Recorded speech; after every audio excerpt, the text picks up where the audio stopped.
Hell yeah. Welcome to episode 23 of Our Yard Podcast. Thank you for clicking on this like the gullible bastard you are.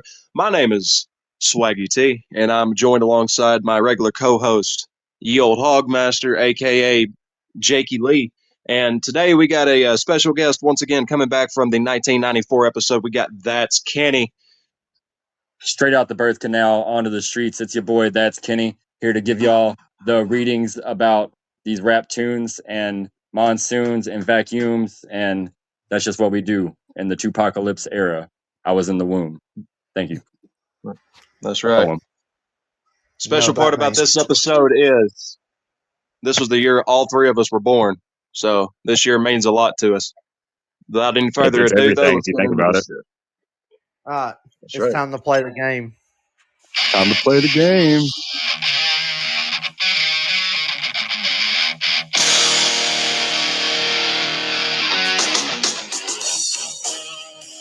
Hell yeah. As previously stated, this is the year 1996 and each of our three favorite albums that came out this year, as well as some, honorable mentions that we will go slightly less into detail than the three albums we're about to talk about right now. But we're going to let old Hogmaster start it off with his third favorite album of 1996.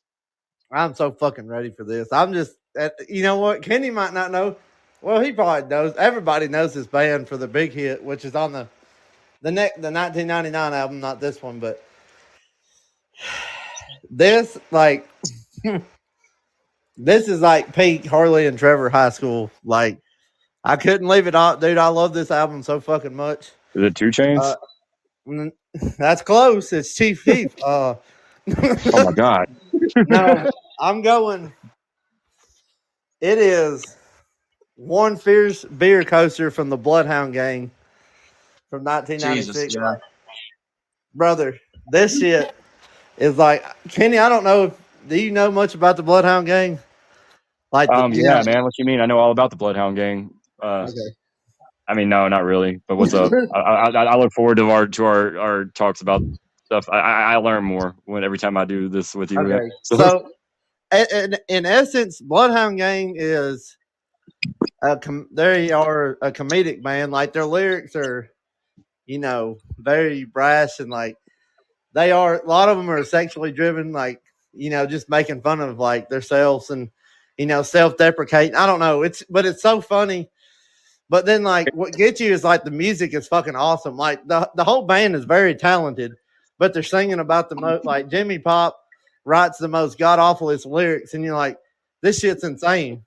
The music's just like dope as fuck, and then like the lyrics are just like, why would you do this? But yeah, no, it don't ruin it. That's the crazy part. It doesn't ruin it. It's just like, what the fuck? Like, they're so odd because it's like, I'll just get like the first song on the album is "Kiss Me Where It Smells Funny." And yes, he's talking about eating ass, brother. Like, before Gates, everybody. That was before Gates. Pre-Gates. That was before gay people existed. What is grease exactly? Lube, I guess. Yeah. I mean, I don't. I'm just gotta say it with a straight face. That's the answer to the question. That's right. So correct. But anyways, yeah. So Bloodhound Gang, man. So it's all about lube and beautiful instrumentation, right? Pretty much. But like, to give you so I'll just say this for the people that might not know this, like who they are. Their biggest song was in 1999 off their album "Hooray for Boobies." It was the Bad Touch, you and me, baby, ain't nothing but mammals, so we'll do it like they do. Oh wait, it's them that we ain't nothing but mammals, so let's do it like they do on the Discovery. That shit, that's them. Yeah, that's Bloodhound Gang. Yeah. My God. Yeah. That's by far their biggest hit. They also did, there was one they did, I forget if it was for a movie or it was probably on one of their albums, but it was on Jackass. Along Came Mary, Mary, Mary, and along that's like came the only Mary. serious song. Yeah, that's one of the very few serious songs they ever made. It was on, what was that movie? It was Ben Stiller and, About Mary? It was the Fairly... Something about Mary. That's right. Hey. Shouts out to everybody. Everybody was in that movie. That's right. If you fuck with Ben Stiller hard, it was all fucking. But anyway, so that's the Bloodhound Gang. So like if that refreshed your memory, I guess, Kenny. Like the Bad Touch. Like I said, about everybody knows that song because, and like I've said this to Trevor before, but as long as there are 12-year-old to 17-year-old boys, the Bloodhound Gang will always have a resurgence every year, like or at least like every few years, because like. Oh yeah, I mean that shit's iconic, man. I mean, like, you know, my friends in here, they're like, oh damn, you know, because I mean it's fucking iconic, bro. We all remember that from the childhood and shit. I think Eminem actually They stole a also lot of their their other thunder big if you think about it. their other biggest hit was probably the Foxtrot Uniform Charlie Kilo. Yeah. Or the Untist. Weaponize the whooping stick and the ham wallet. Or Untist. You know, the baby. Yeah. But anyways, besides the hits, I'm going. So, like I said, the first song is "Kiss Me Where It Smells Funny." Like, you know, it's exactly what it is. You know, eating ass and shit. Like, it's a great song to start the album off. Like, honestly, like, you know, an album called "One Fierce Beer Coaster," and like that's the first song you hear. The It's like, album's called okay, what now? I know what I'm in for. Do what? One Fierce Beer Coaster. Yeah, One Fierce Beer Coaster. That's the name of the Fucks album. with it. I'll ride out. I'll name that my pirate ship. And then the second song is actually one of the bigger, like, I guess with the following, it's one of the bigger songs. Is "Lift Your Head Up High and Blow Your Brains Out." It's actually a catchy fucking song. Like, I know the lyric, like the song title's like what the, you know, little much maybe, I don't know, but Nothing's too much at this point. oh We've already covered. We started out oh yeah, hardcore. we're already in it, so it don't matter. But Fire, Water, Burn. Actually, I guess that was like their. That's probably the biggest hit from this album. The fucking Yeah. roof is on is fire. Ain't no way that's them two. We don't need no water. Let the Motherfucker mother burn. Burn, motherfucker, burn. Oh, Yeah. hey, gentlemen, I have breaking news from my assistants. Yeah. I don't know if y'all knew this. Jennifer Love Hewitt dropped an album in 1996. Oh Good shit! Lord.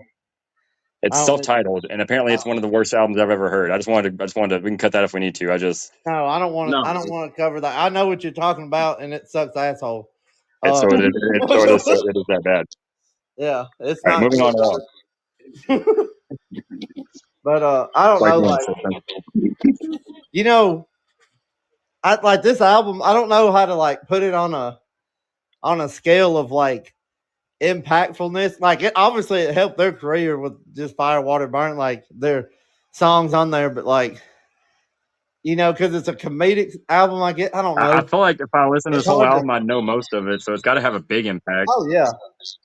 Yeah, it made a big impact. It's just like, you know, it's, I don't know. I guess because it's not serious, like it's not like technically serious music. People, you know, would be like, okay, like you can't say that. Well, I don't know. Fuck it. Like it. This album, like it got a lot of spin. Yeah. I'm telling you, like me and Trevor, dude, we played the fuck out of this album when we were like 14, 15. And I think I'm about to go through a phase with it. Like I can feel it. And like, I don't know, I listen to it. Like when you listen to it, it just brings back good memories, you know, like when you're hanging with your friends, you know, like back in our day, because we're, you know, we're goddamn senior citizens now. We're getting old around here. Like, you know, like back in the day, it was like you'd stay up with your buddy at his house and be like the one that actually had a fucking computer.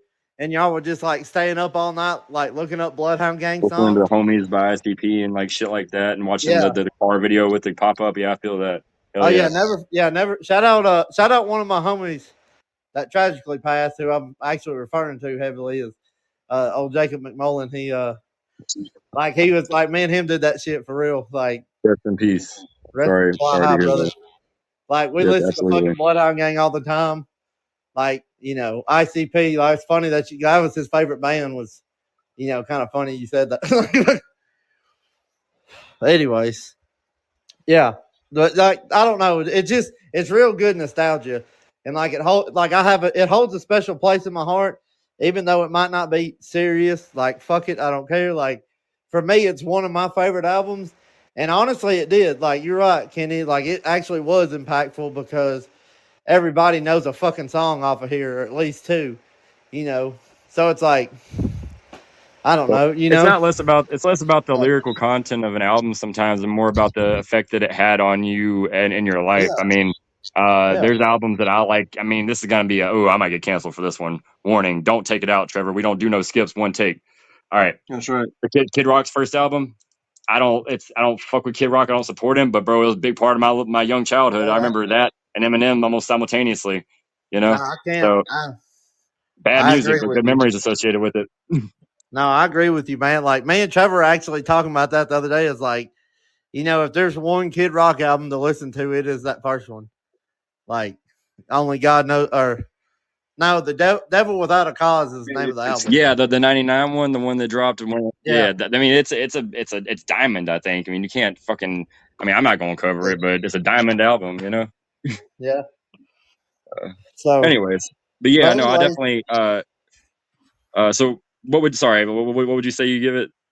oh, I like this album. Like on a personal, I'd have to give it 8.5 out of 10. Wow, Just because very the nice. impact. But I will say, I'm not. I don't have to go through all the songs, but I will say my favorite song off here, without a doubt, is "I Wish I Was Queer So I Could Get Chicks." Like It'd be like that. that album. Like, you know, high school me resonated because, you know, I wasn't getting pussy back then. God damn. God damn, like, oh. I was like, damn, I could act like I can hold one in my mouth till the swelling goes down if a girl want to crank my hog. So, God damn, you got some inflammation here, boy. I was throwing up. but Jesus. no, it is a great out. Like I said, I'd give it 8.5 out of 10. Also, I will say before I get off this album, like there are a bunch of fan favorites off this album for real. And also there is a cover of a Run DMC song, It's Tricky, which was also a very popular version that they did. Like it was played in it was played in skating rings and shit too, like the original. So, Hell yeah, man! you know, there's that. An original skating ring bop. Oh yeah, like it's tricky, brother. Like, It's tricky, tricky, yeah. tricky, tricky, tricky. But Ask like, me to walk around. yeah, there's is just more punk rock version, you know, but It's tricky. you know, I guess that's what you could say they are. Like musically, they are like a, you know, a funk, like a funk punk kind of band going. But I call anyway, them. They're like an avatar. I fucks with that. I fucks with all those songs you mentioned. I did not realize that's who that was. Bloodhound oh Gang. yeah, I'm writing that down. yeah, they're bigger than most people remember. Like I once, mean, like you might not know the name, but once you start singing about 18 songs, you're like, God damn, I know all the like. It's right? It's just an one. 8.5. You gotta be like, damn, Yeah, I gotta give this a 9. It's gonna yeah. go higher than Infinite on my list. But yeah, shout out One Fierce Beer Coaster from Bloodhound Gang. Everybody check it out. That is my third album from 1996. I'm sorry if we went a little long on the tangent, but here we go. We're going to go to Swaggy T, and he's going to tell you why he loves Joan Osborne. Man, Joan I'll tell you Osborne. why I don't love Joan Osborne because I don't know who the fuck that is. Anyway, we're gonna go. We're What gonna if God go was one into of my us? third. Mm, That's we're who it gonna go is. into. We're gonna go into my third favorite album of 1996, and this was pretty much released 2 weeks after I was born. And very first time I heard anything off this album, believe it or not, it was from a Dragon Ball Z movie, the Broly movie, which I Oh, always thought was a really good fucking movie. that's a And great movie. yeah, and if you knew who I'm talking about, you already know what album I'm talking about. I'm talking about The Great Southern Trendkill by Pantera, which most people want to say is their weakest album. I absolutely disagree. Matter of fact, I think it's their best album, in my opinion. And you start looking at the track listing and you start immediately seeing that why. I mean, the Great Southern Trendkill itself is, great way to start an album. War Nerve, absolutely insane guitar work throughout the album, but especially on War Nerve from Dimebag Darrell. And I think this is one of the more like tasteful albums as far as like Phil Anselmo's vocals go. And Rex Brown's bass is it's got a certain tone on this album that he never had on any of the other albums previous. and I don't know, I just really love it. But straight from War Nerve into the one of the first biggest hits on this album, "Drag the Waters," which I mean, pretty much every song Pantera ever put out was a fucking ass beater, but this is definitely one of the ass beaters they ever put out. Right after that, it goes into my favorite Pantera song ever, "Tens," which I really wish more people appreciated. Like, "Tens" is one of my favorite songs of all time. I've already kind of told you, like, I've already kind of talked on the podcast how I feel about Pantera as people, but like, putting all that aside, you listen to this album, it's a mind blower, honestly. 13 Steps to Nowhere right after "Tens," absolute fucking banger. Then it goes into Suicide Note Part 1 and Suicide Note Part 2. Damn, son, Suicide there was a Note part Part two. 1 is, yeah, I know, right? It's almost like Sophie's Choice if like they did a second season. It's like, well, obviously she's going to pick the other. But anyway, like Suicide Note Part 1 is kind of like an acoustic song. It's very like it's an emotional song, but it's also like, you can only take Phil Anselmo so seriously. Even like being a fan of him, and like even if you've never discounted anything they've ever done, it's like, you can only take him saying it's like, "I'm gonna end it all." Like, it's just like it is what it is. I really liked it the first time I heard it, and then I figured out that there was a part 2 to it, and I was like, oh, maybe this is acoustic too. Hell no. This is one of the heaviest songs they ever put out. They go damn near in their black metal bag on this song, and it's a lot of noise, but it's Dimebag doing what Dimebag does best, just absolutely fucking shredding. R.I.P. Then it Dimebag goes Darrell. into R.I.P. Dimebag Darrell. One of the few people I can Killed think by a of that whole was ass actually dude. murdered on stage. He's maybe one of the only ones ever. Like probably maybe the most famous one. He's Him and easily the JFK, most man, they're like famous right up person there to in the get same killed league. on. Whew. Well, there is that. I would have to say "Living Through Me," "Hell's Wrath." If there was a weakest song on this album, it would probably be that. And I'm not saying this is a bad song. It is a really good song, but compared to the rest of the album, I just don't think it compares. And then it goes into what I feel like was Dimebag Darrell's best guitar work he ever did, "Floods." The solo he does in "Floods," it's a metal solo. So I mean, obviously you're stink face the whole time, but it's like stink face, but why am I crying? And it's just such a beautiful fucking song. And also the fourth single from the album, Suicide Note Part 1 and 2, is technically considered one song, even though it's two separate songs. And so I guess it's either the single on the album, depending on how you want to look at it. But "Floods" is very slow paced throughout, and Dimebag hits a solo, I think, probably 3.5 minutes, 4 minutes into the song, and then that's pretty much the end of the song. Is just he's still shredding. It's like, For wow, look about at 3 him go. minutes. But right after that, Play this bitch out to the end. yeah, he just starts shredding. That's all he. I Yeah, mean, if but you're a right fire after ass that, it guitar goes into player, the that's how I like. underground in America. Yeah. I don't know. Something about a heart attack during a blowjob kind of speaks to me. But anyway, we're Fucking talking about the underground in America. That's how I hope I go Four and a out. half minutes. Shout out John Entwistle. You say John Shout Elway. out Shout out fucking John the Elway. bassist for the Who. That's Y'all broke up, bro. Shout out John Elway. Hell yeah, bro. Go Broncos. I don't even know if that's the team he played for. Fuck the Broncos and fuck John Elway. Oh, Fuck Peyton Manning is the real. He's the real enemy here. man, fuck them. Fuck anybody that played for the Broncos. It's Raider Nation, bitch. God damn. And just because it's my homie's birthday and shit, fuck TB12. And he ain't here. He can't beat my ass. And his brother ain't gonna beat my ass on live podcast. I don't think so. Who? Tom Brady's overrated. Eli Manning's a hero. And shout out to Philadelphia. Yeah. That's right. Eli Manning's a hero, but Tom Brady is the GOAT. Don't talk to me. All right, well, y'all can all just link up and beat the shit out of me together. Then all right, happy birthday, Ruben. That's all right. All right, sorry, Trevor. We'll do a football podcast. Oh, you're all good. No, right after the 10th track, it goes into the last song on the album, which is reprised "Sandblasted Skin." And hell of a way to end an album. I feel like compared to other albums today, there are definitely better like opener and closers as far as the album. But as far as the breadth of the album itself, from 2 to 10 compared to 1 and 11, It's damn near perfect.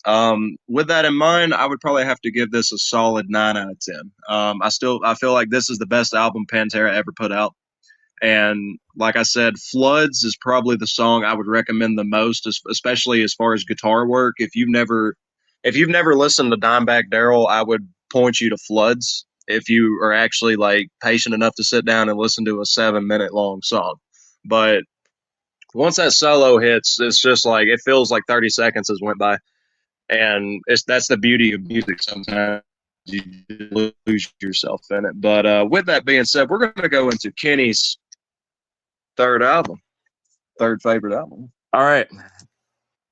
Let it happen through the power of Through the God. power of God and Christ compels you. I'm sorry, Tizzo. We're going to talk about Eminem's debut album, his real debut album that didn't have any murder and crazy things in it. It's Infinite, man, by Eminem.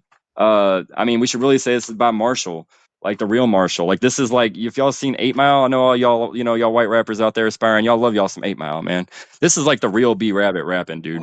And he sounds a lot like, and gosh, both my appearances on this podcast have been like this, probably because I consider him the best rapper ever. The Nas influence is so clear. But this album was released, I think, a week after I was born, November 7th or something like that. I was born November 3rd. 12th. November 12th. So 12 days after I was born. We don't fuck with 12, so we're just going to skip to 13.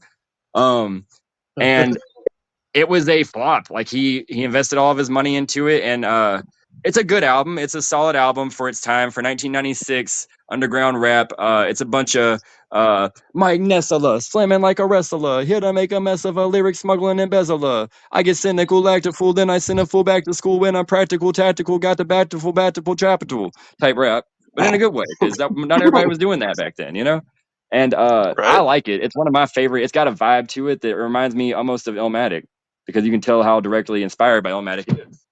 Anyways, it was a commercial failure. Eminem literally attempted suicide. The suicide attempt that he talks about when on Mockingbird or whatever. I remember back when you and that whole thing. He put all of his money into this album, which I mean, Trevor, I'm sure you can relate a little bit. I know I can relate, putting like a bunch of money into something like that, and it doesn't do what you want it to do. I mean, we don't have families to support. Imagine putting everything into it, and you're Eminem. But on to the thank God he didn't, and on to the actual content of the album. Eminem was washing dishes, arguing with his wife, getting robbed and stuff, and raised his money to make this album. And it's a great album. Like, I like it so much. Something I learned when I was researching is Eminem actually produced most of this and programmed most of the drums for the album and did most of the mixing. So and Haley was with him at the sessions. So all y'all Eminem stands out there, come see me, dog. Because I mean, I got the underground shit with Scam, and I just gave you that information. Come fight me, bro. Like, I don't even like Marshall like that. So as far as the tracks, it's my favorites are "It's Okay," featuring IQ, 313, Infinite with the title track, which is a classic, and which I do think deserves that classic stamp on it, because it is just so important to Eminem's catalog, and as important as Eminem is to, I mean, as a white rapper, Eminem's my family. I gotta, this is like our Bible almost, that and Beastie Boys. So existential drift sets in. But no, it's a great track. When I was learning how to rap and shit back in the day, you can actually find this on YouTube until I remove it, because I'm starting to get popping. I tried to rap over this beat and failed miserably. Like, it's awful. Like, that's out there.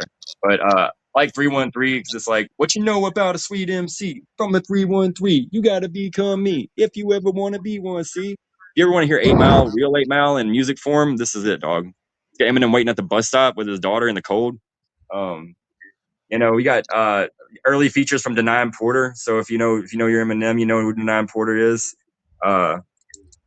And this song, it literally it sold under 1,000 copies and was a complete commercial and critical failure.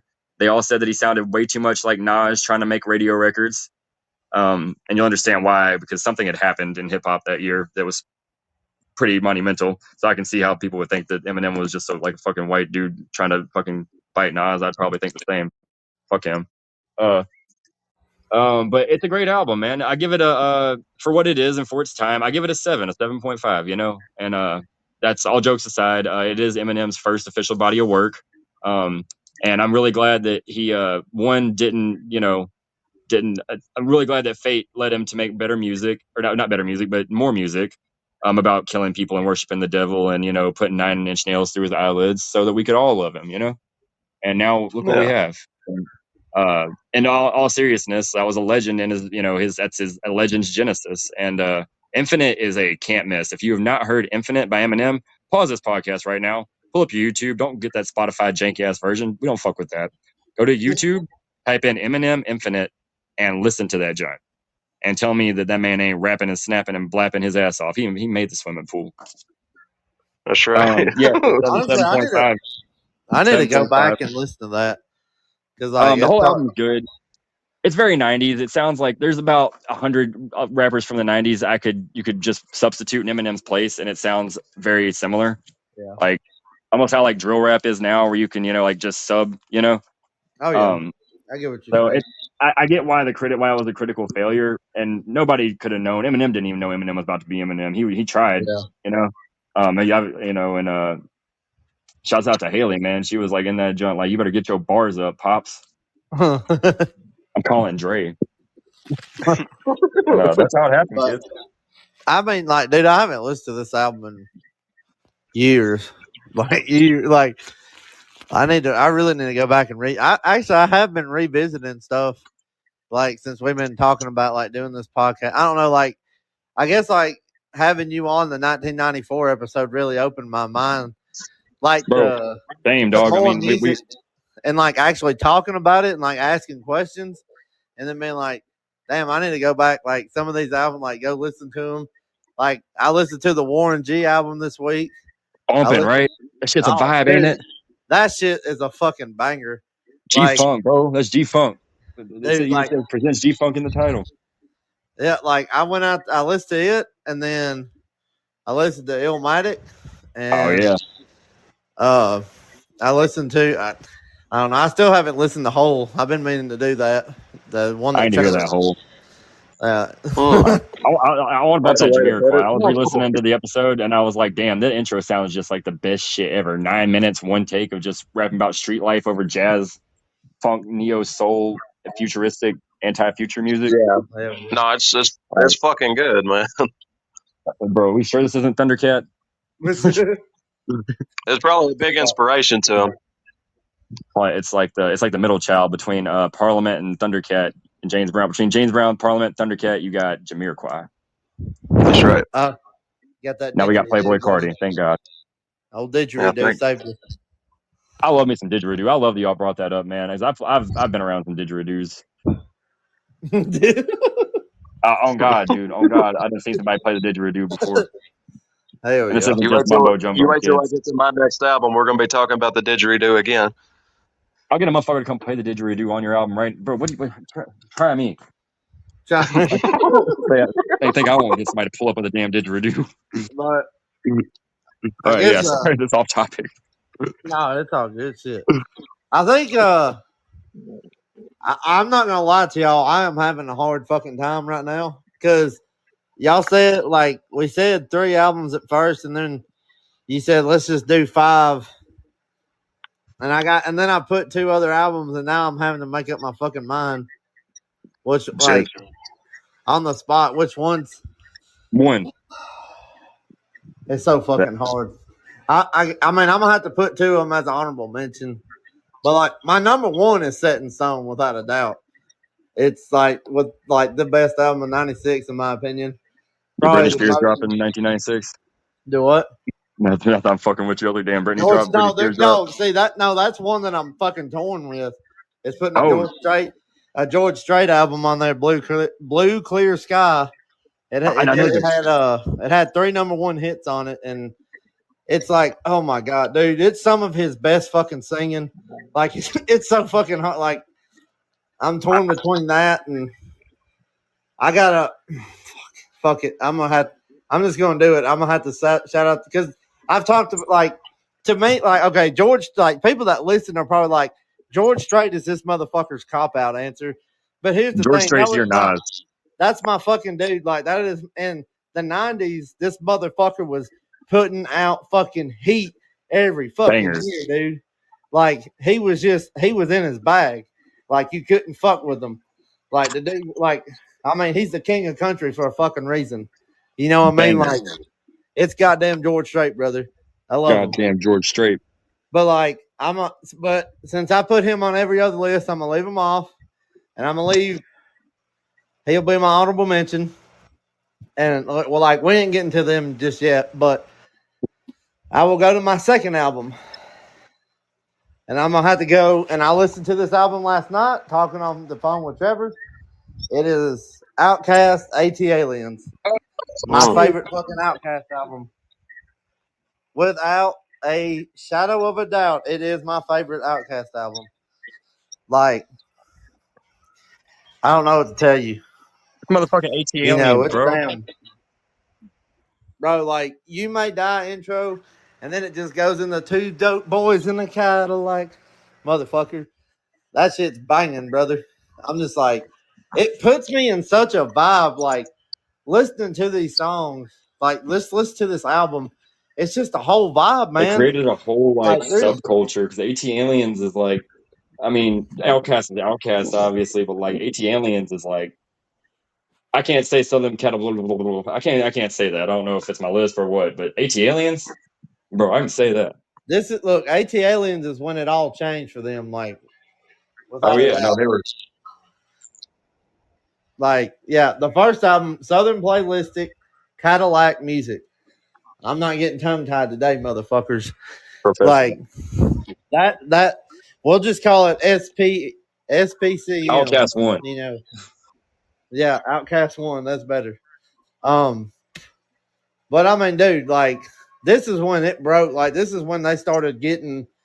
You know, you could tell there was a big difference in the production, and like it. And honestly, dude, like, the rapping was still very fierce. Like, they were dropping motherfucking bars and just straight fire on this album. Like, Big Boy, my God, dude. That's where Big Boy Like, I really don't. started showing his like.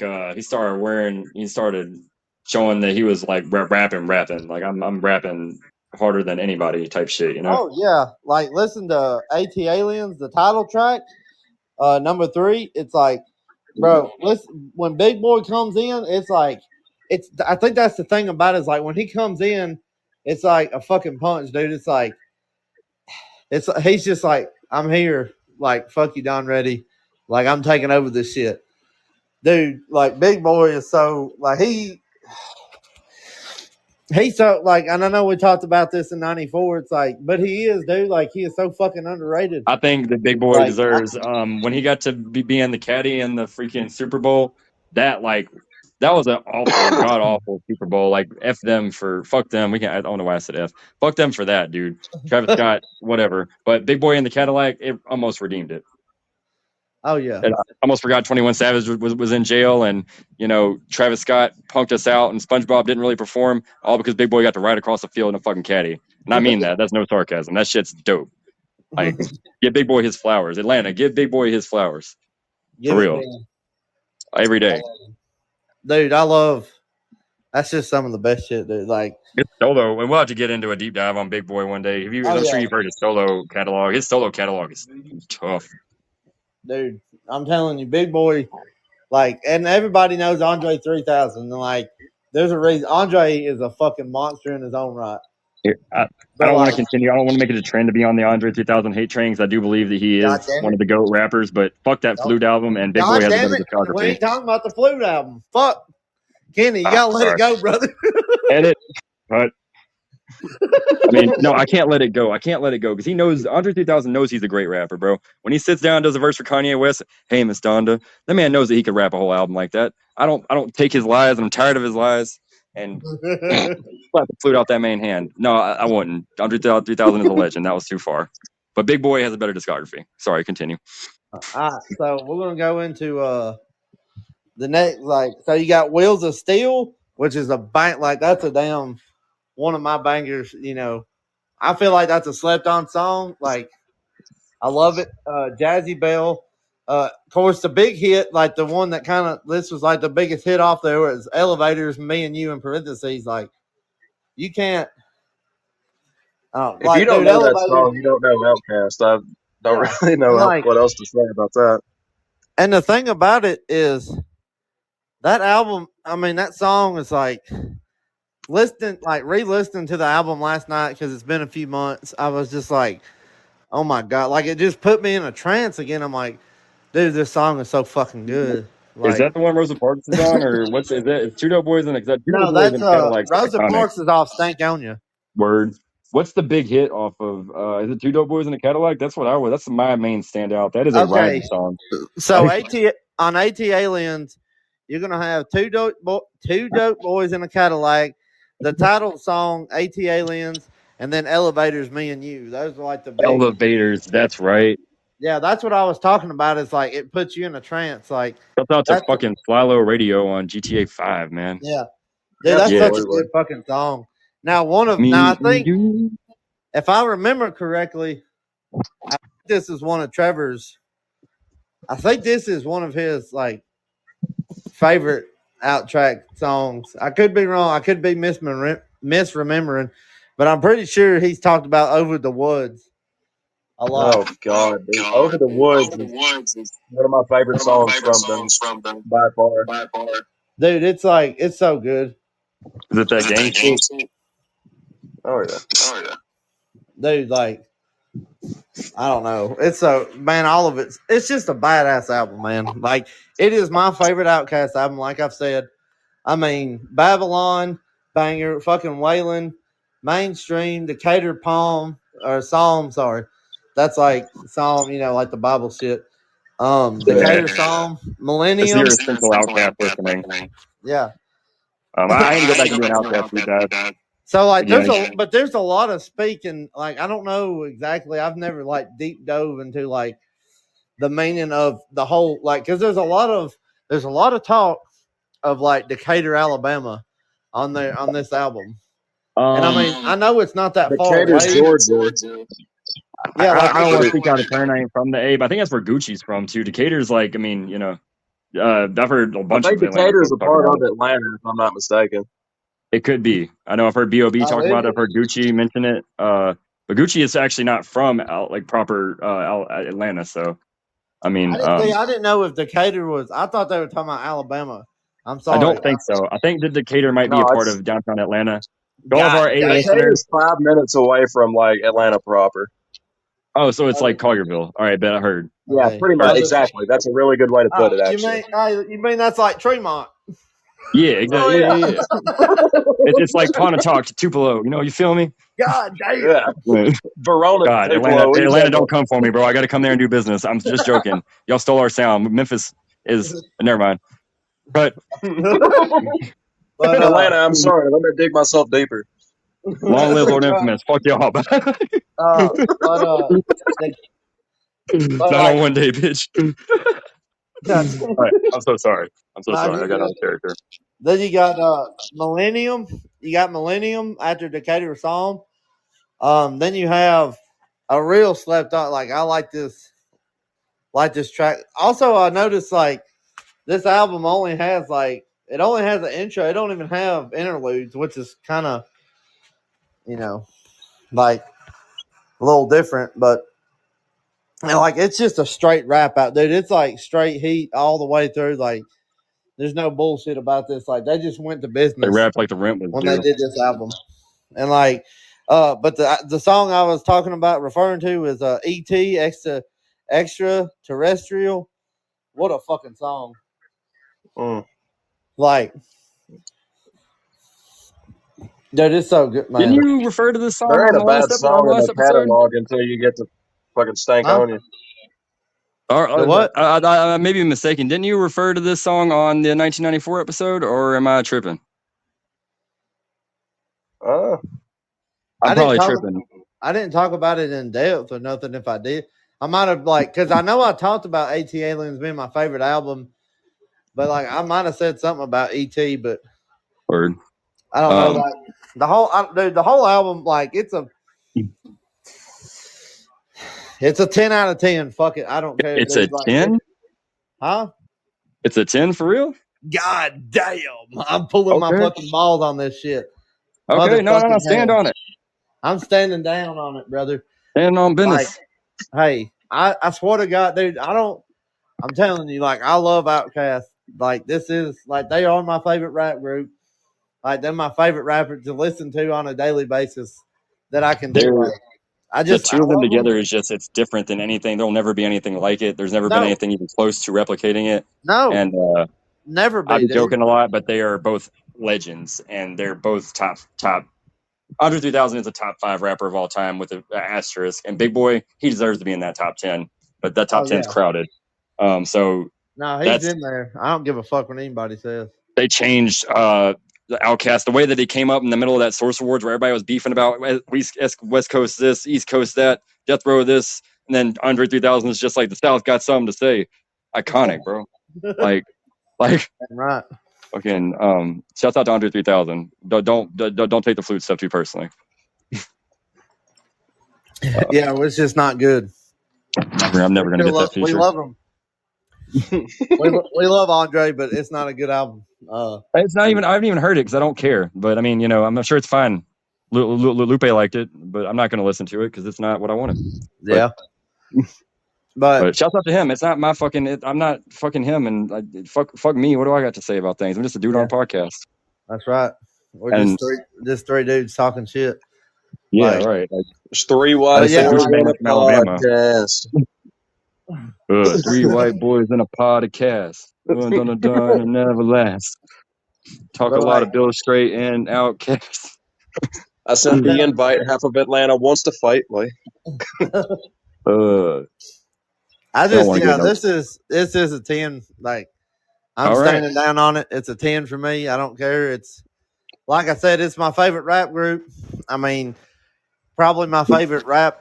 Like, and I've never really like thought about my favorite rap artist, like maybe an individual, but like That's Kenny.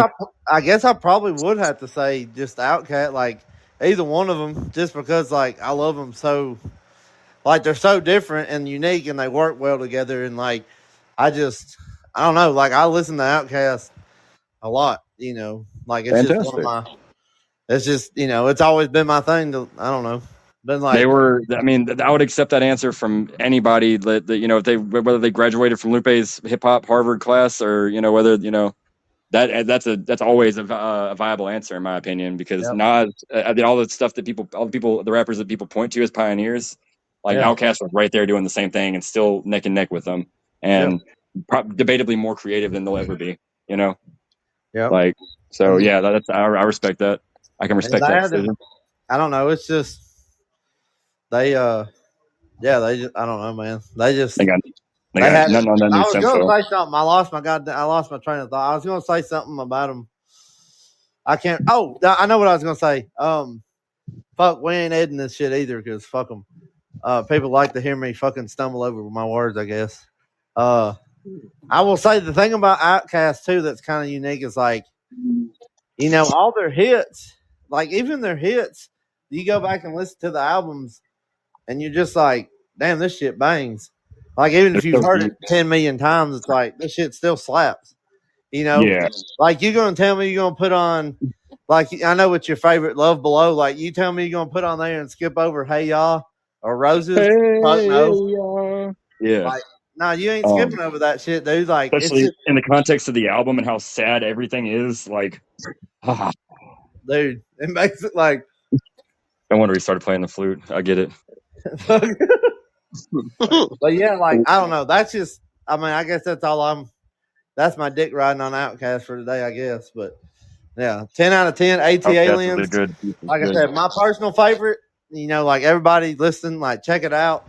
If you don't know, like if you know the hits, that's listen to them. Whatever. Like just dig into this album if you're if you're a rap and hip hop fan or, just a music fan in general. Like if you have a wide, if you like all different kinds of music, and you're like open minded to it, like dude, like check this album. I swear to God, you will not be let down. Like it's just I don't know. Outkast is like it's fucking awesome. like undefined genre almost. It's everybody loves it. It's dope. If you hate rap, listen to it. You'll like rap after it. Oh yeah, for real. It's a I mean, absolutely that's just what fantastic it review. is. But And that's we're the going beauty of that to album. do what? I said, and that's the beauty of that album. Yeah, it is. But we're gonna move it on to Trevor Cole and Hmm. let him take over his All favorite. right. We'll get into the That's, didgeridoo. that's right. It's time to talk about fucking didgeridoos. We're talking about Jamiroquai once again, and Oh, by far my favorite album they ever put out is the 1996 release "Traveling Without Moving," which, according to J.K., intended for the album to have pretty much revolves around, as he says, cars, life, and love. And even if you look at the album cover, I mean, it's pretty much just like the band's logo, which they call the Buffalo Man, just sitting in the middle of a Ferrari badge. And that's so game. the album itself, yeah, the album itself starts out with another fun fact. This album was recorded in a damn 17th century mansion, and they like pretty much converted into a like a music studio in Milton Keynes, England, and I think it's Buckinghamshire Did or they Paul's however they boutique pronounce it? it. Sorry if I butchered. Pretty much like Drink red wine and they smoke went full cigarettes and fucking rented out a send. whole thing. Hell yeah! Yeah, pretty much. But the first song on the album is absolutely the biggest song they ever put out, "Virtual Insanity." And if you've not heard Virtual Insanity, or at the very least watch the music video, it will change your life. Because first off, how did they do that? But secondly, like just one of the catchiest songs of the 90s, if not the catchiest song. I think that song alone actually made this album the best selling funk album in history. Just want y'all to sit on that for a second. This is the best selling funk album in history. Hold the phone. And it's a bit I had to much to think about like a bunch of white Brits, making the best funk, well, the most highest selling funk album of all time. But you listen to the music, it's absolutely undeniable. we're calling Um, Cap. virtual, the virtual insanity opens up with the piano, the fucking do do do do do, and then all of a sudden J.K. is just slowly sliding towards you, and you're like, "What's happening?" But amazing video. It's just him dancing in a room by himself, and the move, like the way they filmed it, is like the floor itself is just sitting still, but all of the walls, they were picking them up and move. Or they were on wheels. They were rolling it around. So it was looking like he was just like moonwalking everywhere. And at some point, there's one really famous part of the video when it finally breaks down before the last chorus, and he's just sitting there with his hand reaching out, and the wall is being rolled towards him. But the way it looks, because the camera's connected to the wall, it just looks like he's just sliding towards you, and it's become a meme since. But when Would that this give came me a out, you got to would, think would this this is give a person a '96. flashback if they were having if they were trying to watch a nice music video on YouTube, their kids showed them, and then would they have a flashback to the '60s if they saw this? Yeah, more than likely. They would. It's Or definitely a very '70s vibe, especially just with the sound itself. But directly we're gonna after call that, it that goes a into. trigger warning. That's right. Trigger warning. You may think you're on drugs. Trigger The warning. second You may track, remember. Cosmic Girl. You remember? The second track is Cosmic Girl, which is a disco song. It's real spacey lyrics. It's got a looped beat on it to give it a kind of an off-center sound. It sounds off, but in a really good way, if that makes sense. For the next track, Use the Force, they pretty much like channel like this Latin kind of sound, and it's got a bit of a swag to it that the rest of the album may or may not have. In your opinion, it's up to you. Um, right after that, it goes into Every Day, which is one of my personal favorite songs on the album. Um, it's described as, you know, very, very like, it's kind of weird to say on a podcast with men, but it's a very sexy song. Right after, no, right after that, the fifth song is All Right, which is pretty much just like a really chill kind of disc, somewhere in between disco and funk. I enjoy it quite a bit. It was also a really big hit at the time. Directly after that, it goes into High Times, which is it's pretty much a song. J.K., the singer and producer of the album, was using really, really heavy cocaine, heroin, pretty much whatever he get his hands on. But Whack. he was during the Return of the Space Cowboy, which I talked about in the 1994. I'll go ahead and leave a card at this point in the video. And this song, High Times, is a very like on the nose kind of song about addiction. Right after High Times, it goes into Drifting Along, which is another absolute banger of a song. And then it goes into the two instrumentals on the album, which are Digirama and Digital Vibrations, both spelled like D-I-D-J because of didgeridoo. Because the didgeridoo is super prominent in those two songs. It's pretty much like instrumentals based off of the didgeridoo. And then they're playing funk behind it. So if you want to hear jazzy funk, it's like imagine if like Australians invented funk, and this is what it sounds like. Australians invented funk in England, and it's the #1 album called. Okay, it's the best. It's the highest selling funk album of all time. I don't think it's. I wouldn't say it's the best funk album of all time, but it's again, shit's went 8 times. The shit is like globally 8 times platinum. It's sold like 8 million. It'll be diamond before it's all said and done, right? Then. Oh yeah, dude, it'll be diamond. Like the more people find out about Virtual Insanity, the more people will buy the album. But, I think I'm gonna love this music. I haven't heard any of it, and I'm waiting to listen to all of it in one setting. But I think I'm gonna love this music, and I'm definitely gonna rip it. So I'm gonna get them to diamond. I would recommend Virtual Insanity first. It's definitely like one of the best introduction tracks for any band ever. With all due respect, I'm starting with the very first one, the one you talked about, the 9-minute jam session, one take. We're just gonna do this. It's just like fuck it, let's send it. I wish they would have linked up with Outcast. You're talking about just another story from. You're talking about just another story from the album previously on the Return of the Space Cowboy. Yes. Yes. And yes, so right after that, they went into the title track, "Traveling Without Movie," which very interesting. They sampled J.K.'s Lamborghini's exhaust in this song. And, for the 90s, that's pretty revolutionary, especially for like 96, like who the fuck was going out and like recording a car and being like, yeah, this is going to slap. Dr. Dre is the only one that comes to mind. They were grabbing they had to go look for different trash cans to make the ones that made the right sound, but it was Jamiroquai and Dre, so you're in pretty damn good company if you're. Yeah, fair enough. But yeah, right after that, after 2 minutes, it kind of transitions into a bassline paced. It's very, very bass heavy song. Like if you love bass guitar, this is the song for you on this album. The last 2 songs on the album, well, right after Traveling Without Moving anyway, my bad. You Are My Love, which is another fantastic song. Spend a Lifetime, I would say, is another really good introduction track to them. It's not really one of their hits per se, but I would definitely say that it's a really solid album closer. And then it goes into a bonus track, Do You Know Where You're Coming From, which is M Beat featuring Jamiroquai. M Beat, if you are not familiar, is a jungle musician, and if you are not familiar with jungle, just imagine like it's pretty much just like jungle is like imagine like Jamaican like drums and bass. Essentially, it's like EDM, but like Jamaican, like Yardie inspired from like the Wave music. It's that Drogas Wave original music. Yeah, pretty much. It's like pretty much what jungle is based off of. They took I don't think it's Funky Drummer, but it's like boom boom bop boom boom bop ba da da da boom boom bop boom boom bop ba da da da, and then you just speed it the fuck up, and that's jungle. But anyway, so imagine jungle. Like, it sounds like okay, I got you. Heard. Okay. Yeah. Like that one Migos song. Yeah.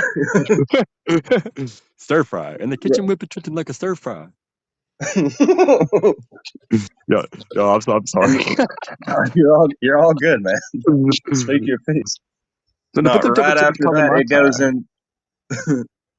Right after that, it goes into Function, which is a hidden track on the album, and it is 8.5 minutes long. It's another one of those just like fuck it, let's get in the studio and just record something in one take and just absolutely see what send happens. it, and they did. And yes, Function, like spelled Funktion, and very, very funky throughout the entire song. And I bet this album's been sampled to hell and back, hasn't it?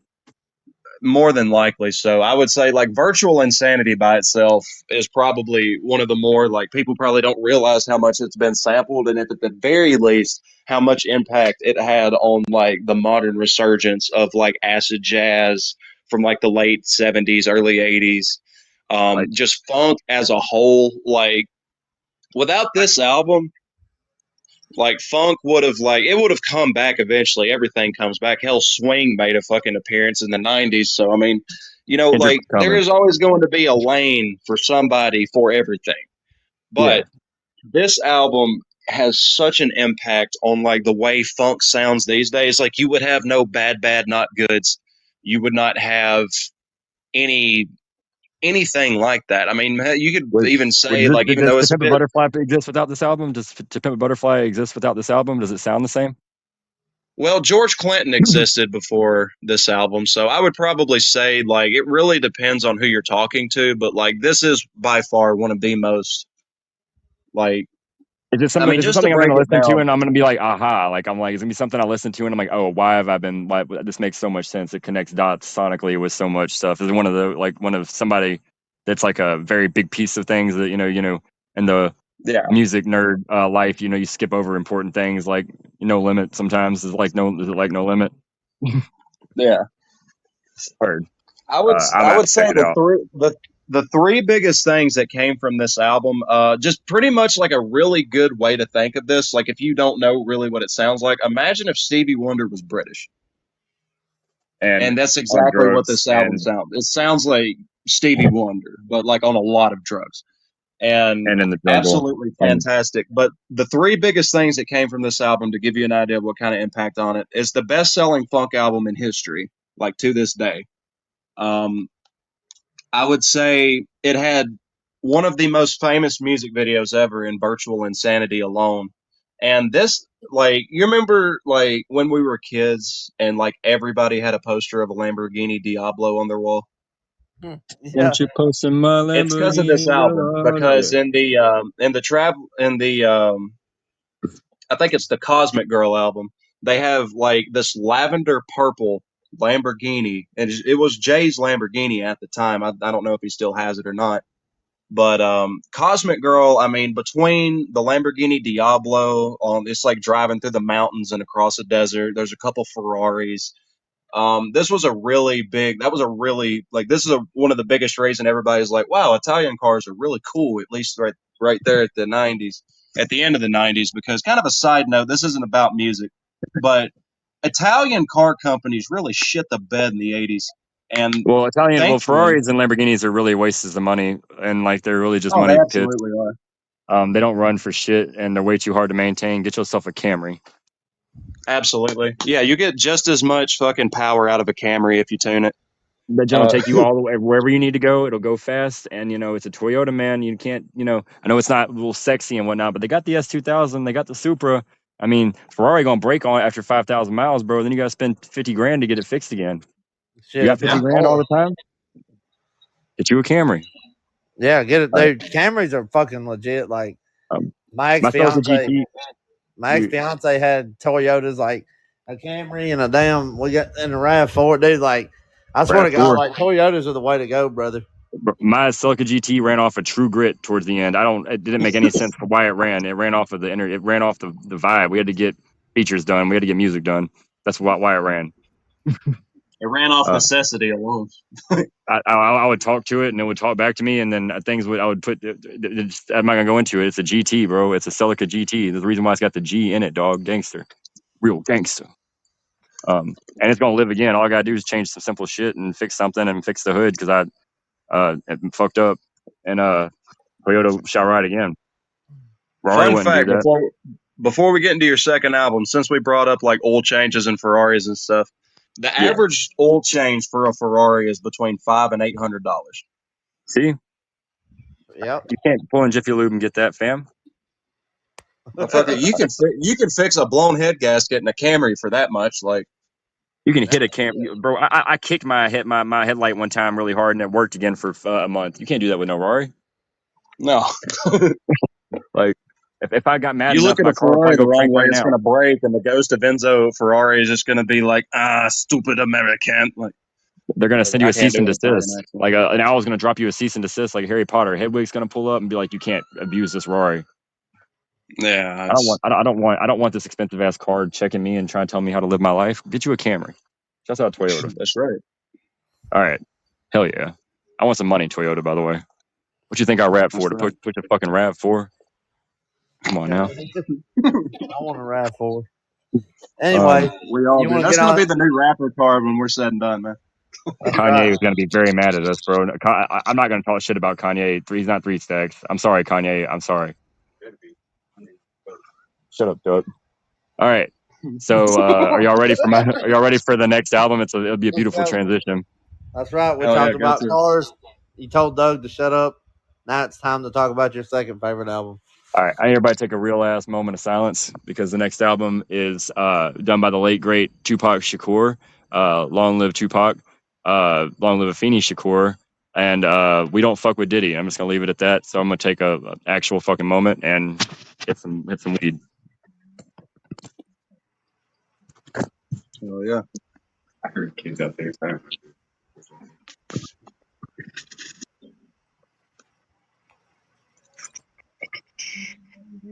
We can't all be in the Spice Girls, you know. We can't all be. Maybe one day, but Spice Not World is a today. really good album. Oh yeah, go back there. Here, this is gonna be muted content. Muted content. Muted content. Muted content. Just hitting some weeds. Now people need to hear that. I mean, they can hear it. I mean, I declared a moment of silence and then talked through it, and then we talked about Spice Girls. So, all right, I have a question. If I'm not mistaken, because it's been a little while since I got burnt out on Tupac because there was an electrician back in 2017. We was on a job, and this some bitch was like tore up, and he had like the same 14 song playlist. And Oh, and it was all the Tupac that you've heard a million but times yeah, before. it just there was Tupac and I take that back. He had two separate playlists. He had a rap playlist, and then he had his Other playlists. like butt rock, and it was like it was like butt rock and country. Like it had Five Finger Death Punch, like the Bleeding, and which is actually probably the best song, but like it had the Bleeding and You one walk of into a their party, other you giving ones him the aux or almost not? Is he I like the don't go-to? huh? Is he the go-to if you walk into a party with this dude? Is he the one like, hey, bro, play that shit? I know you got it. No, you really don't want that. As far as like, hey, like if you saw him, you'd be like, "Hey, bro, you got some pills or something?" Like that's probably what you'd say. But anyway, Hey, bro, go listen to the, some Nas before you come back and talk to me. the playlist was like it was like it's just whatever. But he had like I don't know about 8 Tupac songs on there, and it Hell yeah. just played like he played to death, brother. He never changed it up, like never put new songs. And I was like, dude, I can only do so much. Like, I bet the only rappers he liked were Eminem and Tupac and some Everlast. Probably threw some Everlast in there. Everlast was on there. I Mary think got pregnant from a kid no, named Tom. he did Said he was have. in love. I think he had New York State of Mind from Illmatic on there too. Hey, my guy. All right. So that's a great Anyway, lead in because this is Me Against the World, the so double diamond, I believe, hit double album by Tupac Shakur. It was recorded in the span of 2 weeks. Did y'all know that? no, I did not. That's fucking wild. In that wild, It's fucking you crazy. know, for a while they thought that Tupac was alive because there was so much music out. No, Tupac was just like the first Future, bro, because he was really making like 10 bangers a day. Well, the official recording time is October 13th through December 18th, 1995. So basically, Suge got him out of jail, and this is what he came and recorded. Damn. First single, California Love. You need I say less? Okay, that's what I was gonna ask. Was like, isn't that what that was on the '96 album, right? Yes, but it was supposed to be on Dre's solo album, Okay. but Suge Knight intervened. They had to get Tupac out of jail, so they gave it to Tupac. It's Okay. actually one of the main reasons why Dre ended up being aggravated with Suge, because that was supposed to be on the follow up to the Chronic that would have been under Death Row, if that makes sense. Yeah, I understand. But that's what I thought that was on there. That was the whole tangent of the fucking, you know, electrician playing the same shit was like California Love. I was like, Then he'd have oh, like, how do you want it? Right? yeah. Yeah. I was They're just making classic sure songs, because but it's been a long time since I've listened to that. Like I said, it took some years after that to finally listen to Tupac again because this I spent isn't about Tupac that I like 3 months the on most. that job. It was tough, but Yeah. anyway, you can continue. I was just You're wanting to good. double check. No, bro. I mean, share your pain. Like I definitely feel what you're saying. Because I like Tupac, but I'm very recent on the Tupac like understanding train. Yeah. You know, Oh yeah. because like I kind of always thought Tupac was a bit overrated, and I didn't like that he was really from the East Coast and he was with Jada and stuff, really living that Fresh Prince of Bel Air plotline in reality. You know, Yeah. but I was wrong. I had Tupac fucked up, and like I just want to say that publicly, like because not this album as much, but this is like it's like Damn by Kendrick. You know, Damn isn't my favorite album by Kendrick, but it's a lot of people's. And it got a lot of people into Kendrick. You know, so the Yeah. first track in this is if you play GTA 5, which the whole world has, bro. Ambitions of a Rider. You know, Banger. Duck Station said, "Nah, you don't know it, but it's all good." So that's solo, and then I actually this isn't coming to mind, but listen to All About You featuring Hussein Fatal, featuring the Outlaws basically. Snoop Dogg, and it says Doggy Dog in the middle. I want to definitely specify this is Snoop Doggy Dog and Nate Dogg. That's a hell of a collaboration. Shout out Nate Dogg So, being on that Warren G album, rapping his ass off. Man, long live Nate Dogg. He's all over this one too. It's the same. The cousins nephew. I know. I'm just saying. I was just shouting them out. Yeah. My bad. I was saying something off camera that I don't want to say publicly because it's not facts. But shouts out to Snoop Dogg. You got some explaining to do though. You got some explaining to do. So 5, another GTA 5 classic. I remember trying to do that airport jump back when the OG console version came out. Bumping this. How do you want it, bro? Like you're at the airport trying to hit the first. You're trying to hit the parking garage, and then you just try to see what can happen. right. And this is the soundtrack to that. Am I right, gentlemen? You're right. I would say so.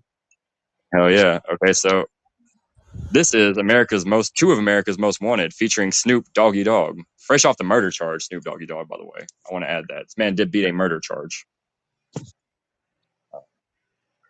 And A that lot one, of people forget that.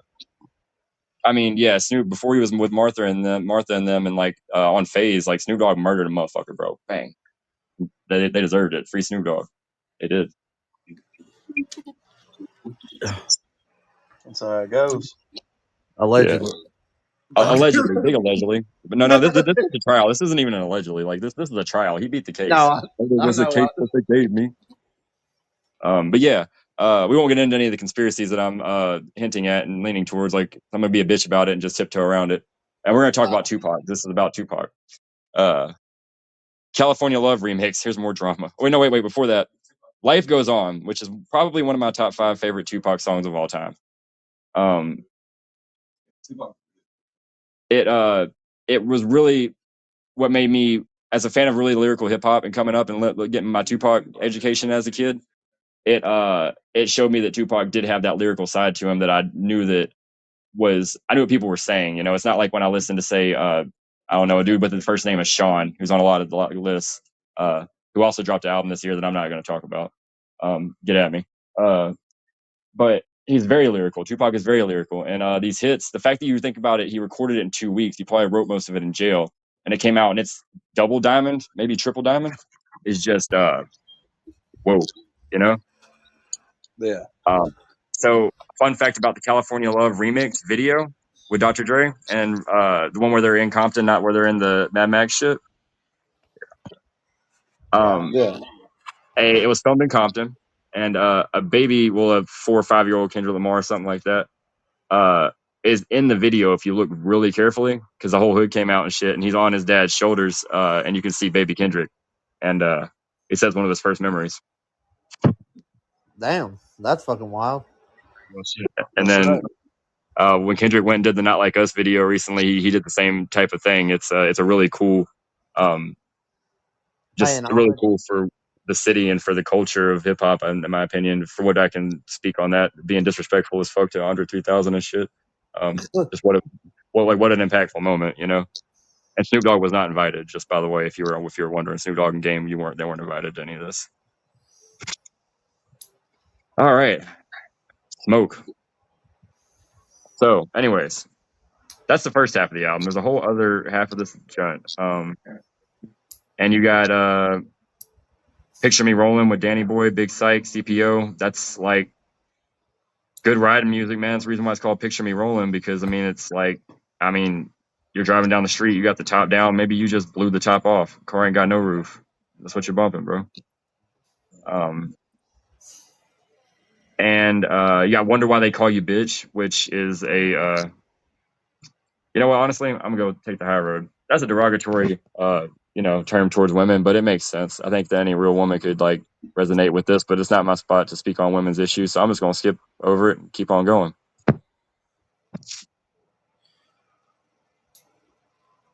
I got big silence. Hello. What I do? All right, my bad. I didn't. I thought that I said something fucked up or something. No, you're good. I mean, I'm down to stand on this whole half of this Tupac shit. Or not, Tupac's fine. He's rest in peace, Tupac. Snoop Dogg, it's all over the internet. The man, I don't know, bro. Shout out to Snoop Dogg though. He killed Eminem on that D to the LBC song. I'm not gonna lie. I agree with you at this point. I listened to it earlier. We're only halfway through. But yeah, so anyways, moving on along. We got All Eyes on Me, we got Run the Streets. This is like a 40-song album, y'all. Like, or its total length is 136 minutes, 21 seconds. Good Lord. Jesus. Like, this is just banger after banger. There's a song with E40, and there's so much shit that I didn't mention because it would just take entirely too long, and my last album's already gonna be George Clinton's on it. Like, I Ain't Mad at You. Like, this is something you just, every other track you just have an iconic song. Double Diamond. And since it was the same album, and since this was the year that we lost Tupac, unfortunately, I do want to cover the Illuminati, the Don Illuminati 7-Day Theory very briefly. It's a good concept album, and I think that it's a historical, and if you read into it too much, then it's just like reading into Lupe Fiasco album too much, and there's a lot there to unpack. Tupac was definitely a revolutionary type of mind, like Bob Marley or John Lennon. I mean, there's only a few people in our time that are like, that thought like him and moved like him and were persecuted like him. Just long live Tupac. Honestly, it's a shame. Whatever did happen to him, it's just a shame. He would have been great in fucking Forrest Gump too if he would have got the role. I did ask, like, that would have changed the whole dynamic of the movie, but I would have been here for it. I don't know about y'all. Like, I didn't know he was supposed to be in. I didn't know he'd been casted in Forrest Gump. He auditioned for Bubba. Yeah, because I mean, Forrest Gump came out in '94, so he was still alive. So it was right when he was doing Above the Rim and stuff. I think he maybe did like Above the Rim instead of that. Yeah. We almost had freaking Tom Hanks and Tupac Shakur co-stars in a movie together. I'm not gonna lie, dude. If Tupac would have been in Forrest Gump, for some reason, I feel like he'd still be alive. Like, I know that's a hot take, but I feel like just the success that movie had, he would have just been untouchable at that point. I think Tupac was cast for Bubba. Yeah, it was. Yeah, it would change the whole dynamic of the movie. Like, I mean, I just don't see. I can see them being like, Tupac being like, well, I can't. I could see him turning down that role, or I think the best thing happened, but I do wonder the alternate reality. Like, that's like now where. Now I just got it in my mind, just like Tupac sitting there as like their garlic shrimp, butter shrimp, shrimp scampi. You got a shrimp po' boy. You got like just going through all the ways you can cook and eat shrimp. Like, it would have been a whole different movie. It would have had to be. That shit would have been funny. Then they got rich and shit. It would have been, bro. I mean, Hollywood elites that were, if Snoop Dogg, maybe you might know where to point us in the direction. If there is any type of B-roll footage of this, get it to me, boy. I'm not gonna give y'all my email because I done taught my shit on this joint. But get at me and let's see this B-roll with Tupac as Bubba. Culture needs it. We need it right now. I mean, Tom Hanks, what are you doing, Tom Hanks? Get up off that, get off your shit and use your power to get this released to the people. Anyways, Don Illuminati 7-day theory. If you can connect all the conspiracies if you want, but this isn't a conspiracy podcast, or it'd be 8 hours. It's there for you to listen to. Tupac is, I said all that in a box of chocolates. Mom always told me life was like a box of chocolates. So I'm gonna hand it off. All right. I like that segue. Good segue. So Beautiful segue. here we go. This is my number one album of '96. This is by far my favorite album of '96.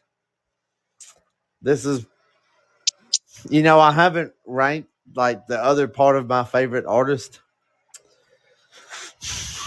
but if I had to take a guess on the top of my head, I'd probably have this band number 8 in my top 10 favorite artists of all time. And it's kind of weird. Like, I love all the music, but like they only have 5 albums.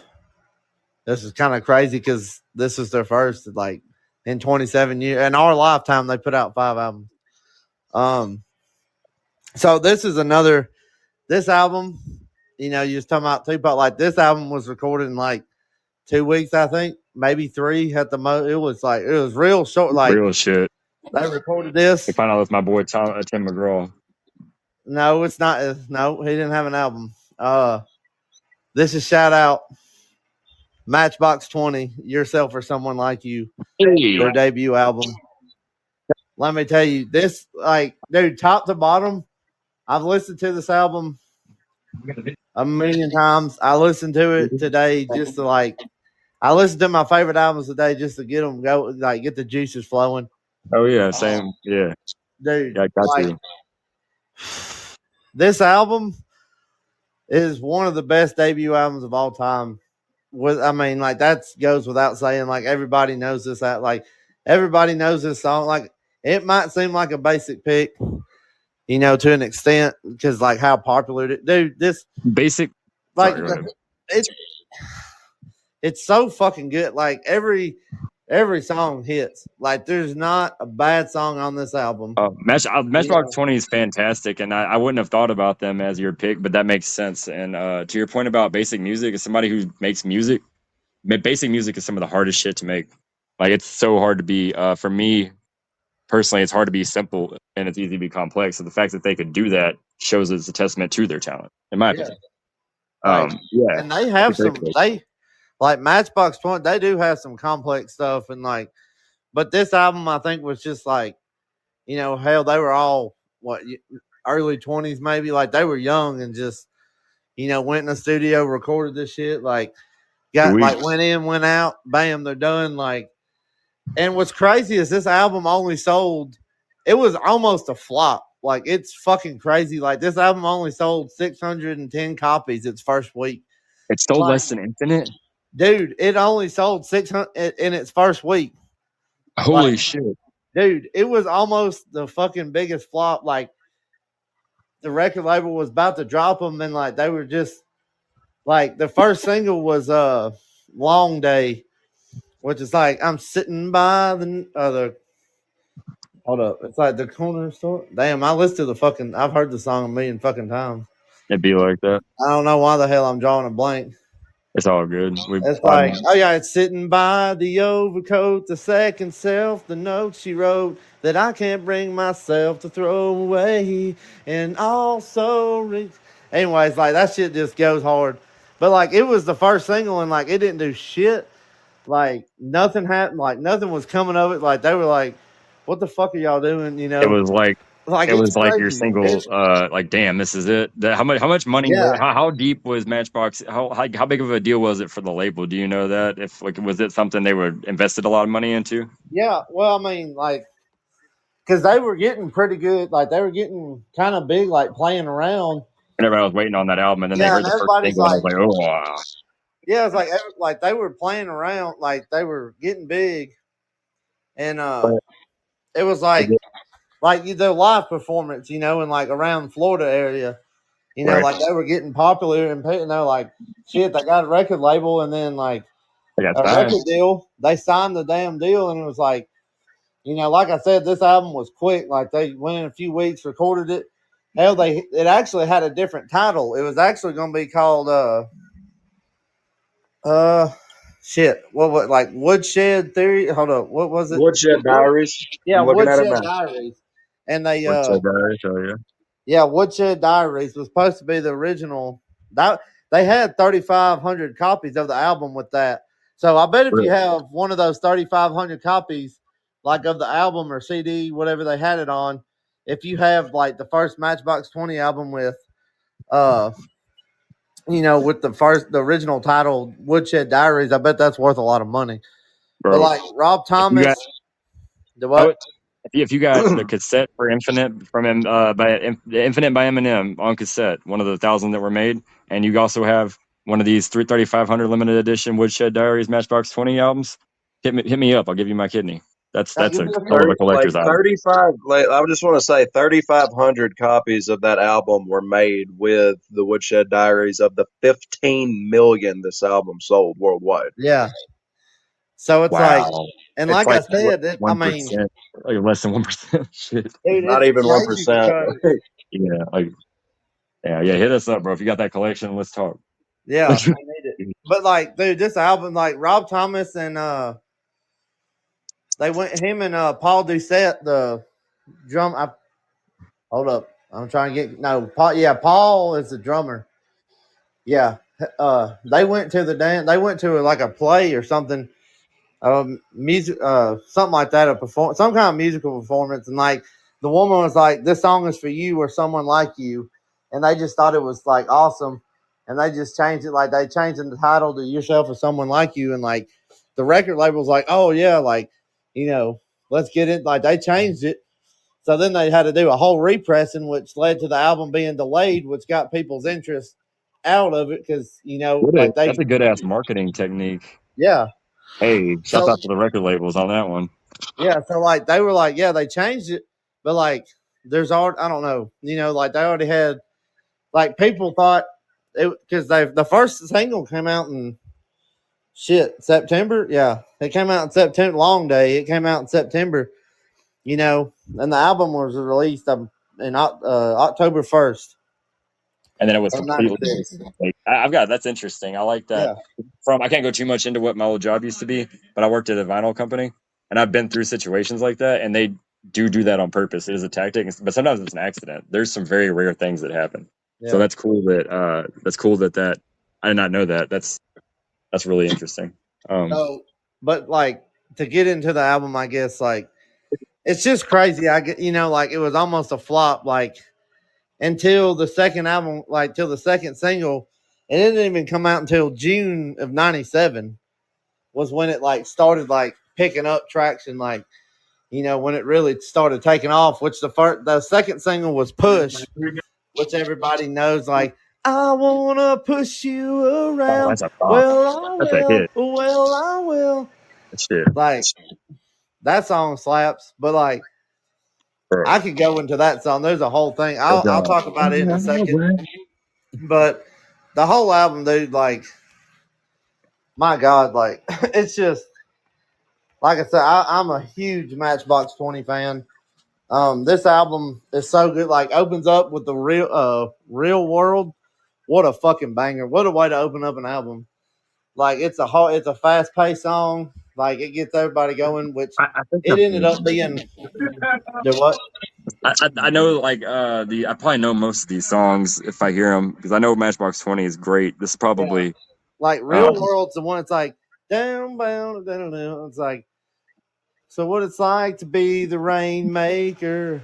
hell yeah. No, I And remember that. My then, mom used to bump that. There's another yeah, shouts out to moms again. Second episode in a row.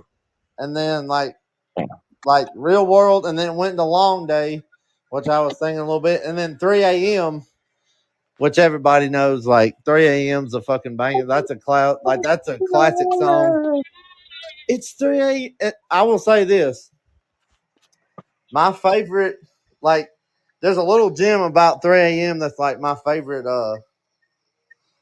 It's my favorite part of it is Sorry. it's Kyle Cook. He's the lead guitar player and vocals. He actually does sing a few songs through their catalog, and he like there's a part in 3 a.m. where he's like it when it comes back.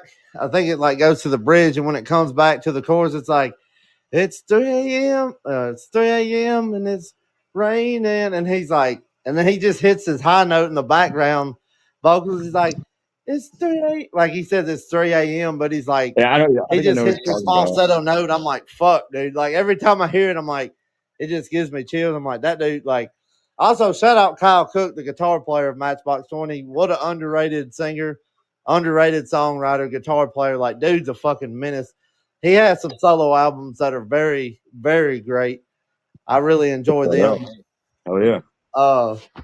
But anyways, to go on, Push, and like I'll go into Push. Like I guess at the end of it, Girl Like That, which is a very upbeat poppy song, like just catchy, love it. Back to Good, a big hit. It's a real slow, like kind of drawn out song, talking about real life, like just talking about problems, like issues with stuff, like, getting back to good. Bum, bum, I don't know. It's great. And then you got Damn, which is a really, like the second side of this album.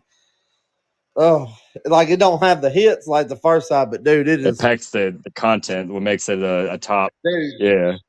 Oh man, it is so like the songwriting on there, like the storytelling is fucking awesome. Like everything is so good. Like, Damn, Argue, that's a real good one. Cody, and I don't know for sure, but the way the song is like told, like the way the story is told, it's like it seems like it was about one of their friends and like being being an alcoholic and like going through tough times and Like like B-stock. I don't know. It's a very dude. It's emotional song. You never It's know who it. I mean, some people are good at writing about that stuff. Some people that are going through it are good at writing about it. You never know. That's kind oh of like yeah, the charm of it. I think is yeah. Like now it'd be really hard to hide something like that. You know. yeah, that's true. But like I don't know. Like I said, I've never looked into. It could just be a story. Like it could be something they came up with, or it could be a personal. Like I don't just the emotion behind it. I feel like it's Got to a draw very from a very personal real song. place. Yeah, I mean, it's entirely Yeah, possible that. I mean, that's what. I and mean, dude, I love it. It's just that's my favorite song on the album. Busted. That's a hard rocker. Like that's man, Busted. That's a great. Oh, it's great. Shame, and then the last song is Hang. It's just, dude, it's so good. Like the whole album is fucking phenomenal. I mean, most people know it. Like, of course, the hits on the front side, but like, listen, like to people that don't know the whole album, listen to the whole thing, and like, especially the back half of it, just get into it. Like, it is so awesome. Like, I mean, there's not a bad spot on the album at all. Like to me, I mean, hell, I guess I'm just being a glazier on this episode, but I'm gonna have to give it another. I'm gonna have to give this a 10 out of 10 as well. Like it's dude, there's not a bad like to me though. There's not a bad Matchbox 20 album. Like I said, they're one of my favorite artists of all time. But this album really is like, and it was so impactful. And I like that's what I kind of find it like, like the way it was almost a bust, like the way it was just almost, you know, fell into the wayside, and then somebody I've just noticed. heard Push and was like, "Holy shit, we got to have this on the radio." I've noticed it shares a strange similarity to both the albums I've talked about so far in like the coolest way. Because like Infinite flopped 100,000 copies, I think total. And then Me Against the World was or All Eyes on Me. Sorry, error cut is like nobody knew what was going to happen. And he just got out of jail, and then boom, there it is. So it's kind of interesting how the parallels are combined. And this Shouts out album, it's just like, and it's crazy because like it was almost a flop, and then it became like it sold over 15 million copies worldwide. Like that's that crazy. diamond. It's insane. But It's that diamond it should be. oh yeah, okay. I had to say this before I get off of it. The thing about Push, you know, everybody knows.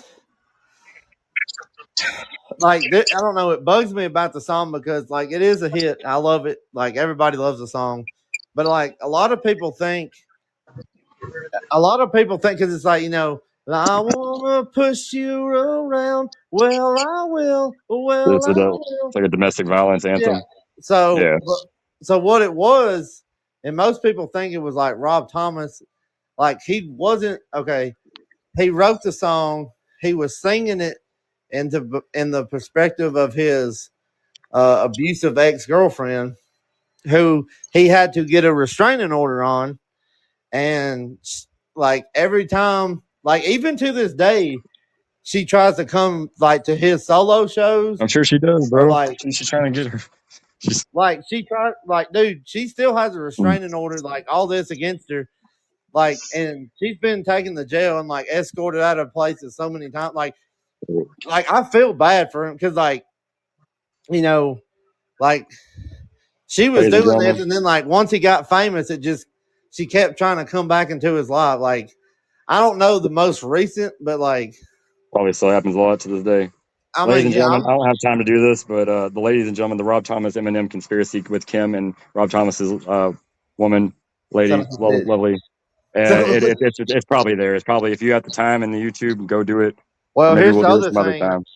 I mean, everybody knows that Michigan and Florida are like connected, even Exactly. though There's a tunnel. Kid Rock's from Florida. like, See, Kid it's Rock was old there people's too. home. Yeah, But I follow you. yeah, That's for that's like season 4 though. So we got to like. But yeah, I don't know. I just have to say that about Push. Like, it It's like he wrote it in her perspective. That, and like some people say, like, try to say that Rob Thomas, like, oh well, he was abused. Like, no, he wasn't. Like, he was abused. He just wrote it in her perspective. It's I don't want to say good, but it's people have always been ignorant like that. It feels like I remember when Kendrick made "We Cry Together," which is kind of maybe a similar ilk or Yeah. whatever of a similar ilk. I mean, folks were like, "Oh, he made a domestic violence empowerment." Like, that's not what that is, man. It's art. It's expression about Yeah. it's something that people don't normally talk about. Yeah. Now, "Kim" by Eminem is another song in that neighborhood. It's a little too much. I can't really listen to it. It's good. Yeah. It's impressive, but it's artistic, but oh damn, bro, Bro, yeah, it's hard. It's a tough one. Well, yeah, no, I'll have to check. I'm a fan of Matchbox 20, but it's always been. My mom had that CD. I remember being in the car, like putting it, like it's just memories. I'd have to go back and listen to it again. That sounds like a fun Dude, it's memory. yeah, it's a fun, like, it's one of those, like, I guess what I was talking about, like, with Bloodhound Gang, like, it's very nostalgic. Like, listening to it, you're like, oh yeah, Takes you like, back.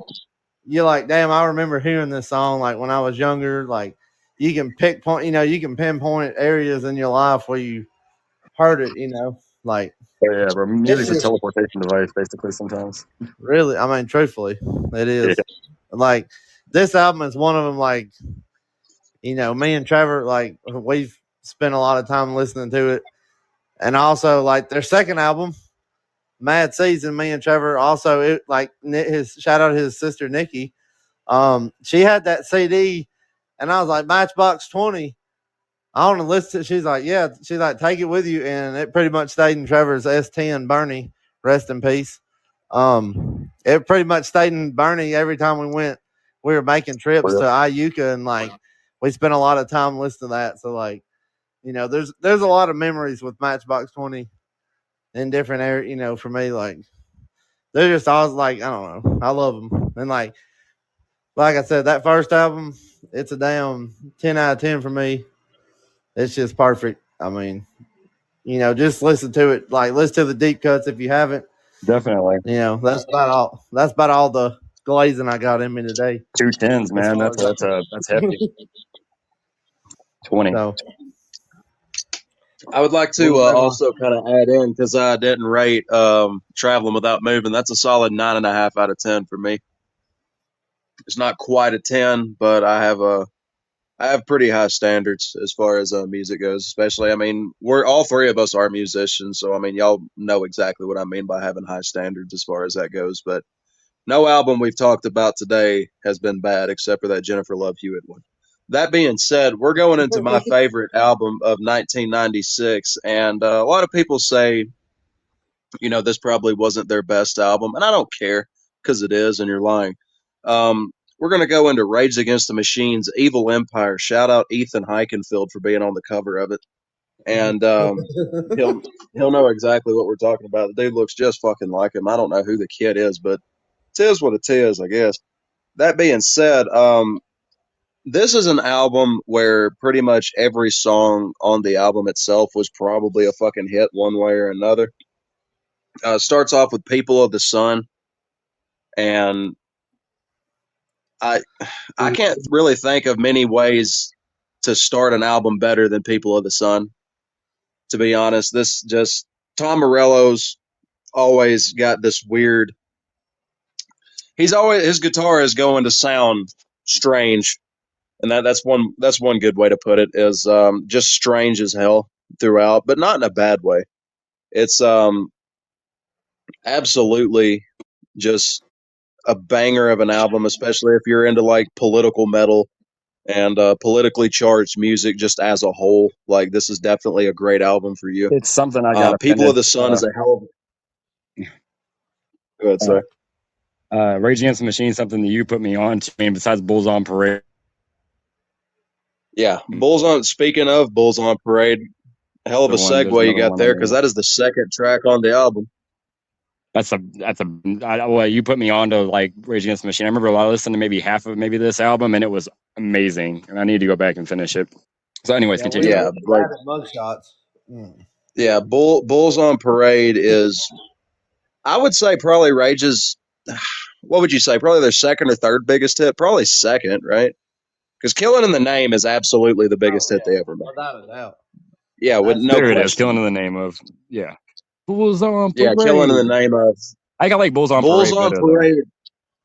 Yeah, I mean, yeah, most honestly, like once you actually start digging into their discography, like Bulls on Parade to me is the better song, but that's also kind of biased because I think Evil Empire is the better album overall. More politically Right after accurate. that, it goes into one of my favorite hits they ever put out, "Vit Now." Holy shit! Like they like if there was any sort of like holding back on the first album, they completely cut it in this album. They did not hold back on anything. Right after that, it goes into my favorite Rage Against the Machine song ever, "Revolver." Holy shit! You got like it's damn near. It's pretty much the closest you ever get to them being prog metal. Rage Against the Machine prog Just metal. riffs.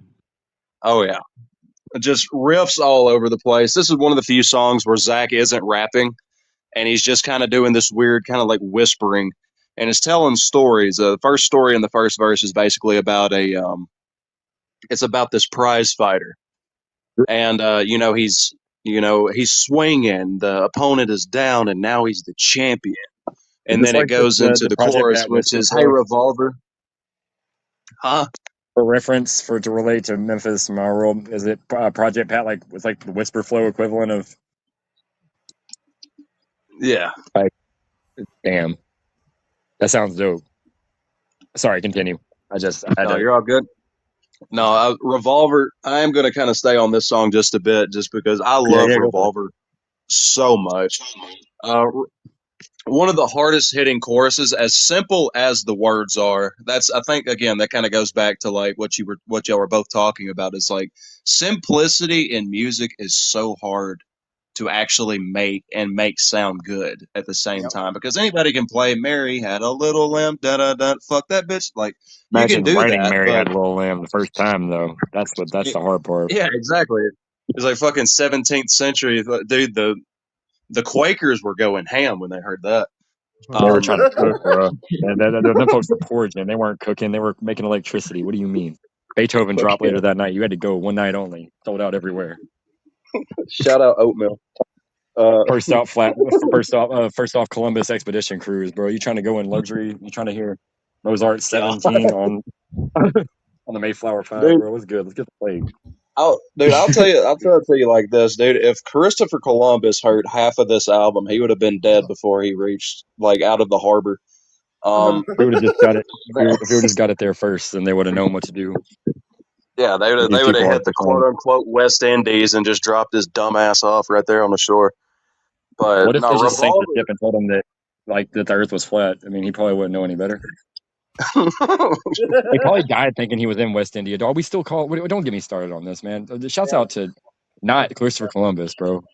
Shouts out to anybody but Christopher Columbus. Thomas Edison, you can get hit too. That's right. Shout out Tim Bob, the bassist. That's how he was credited. Tim Comerford, one of my favorite bassists of all time, was credited as Tim Bob on this album. But going back to Revolver, Tim? the chorus itself is hey Revolver, don't mothers make good fathers? And that's pretty much it. Like, it's a very simple question and a very powerful one at that. Ouch. Then the second verse, yeah, the second verse, considering it doesn't really give you much context as to why the prize fighter, you think he's the good guy in the story. The second verse is the perspective of his wife, who he's abusing. Oh It's no. a super powerful song as far as that goes. Amazing guitar work from Tom Morello throughout. And honestly, Tim Comerford, to me, the more you listen to Rage Against the Machine, the more you start to realize, even though Tom Morello is definitely the most famous instrumentalist in this band, Tim Comerford's like playing lead bass. Essentially, super fuzzed out bass, super distorted. Like, if you hear what sounds like a really heavy guitar, it's Tim. That being said, it goes into another one of my favorite songs on the album, Snake Charmer. And Snake Sleeper Charmer is song.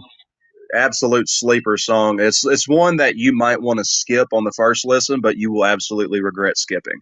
Then it goes into one of the best songs they ever made, just objectively speaking, Tire Me. God damn.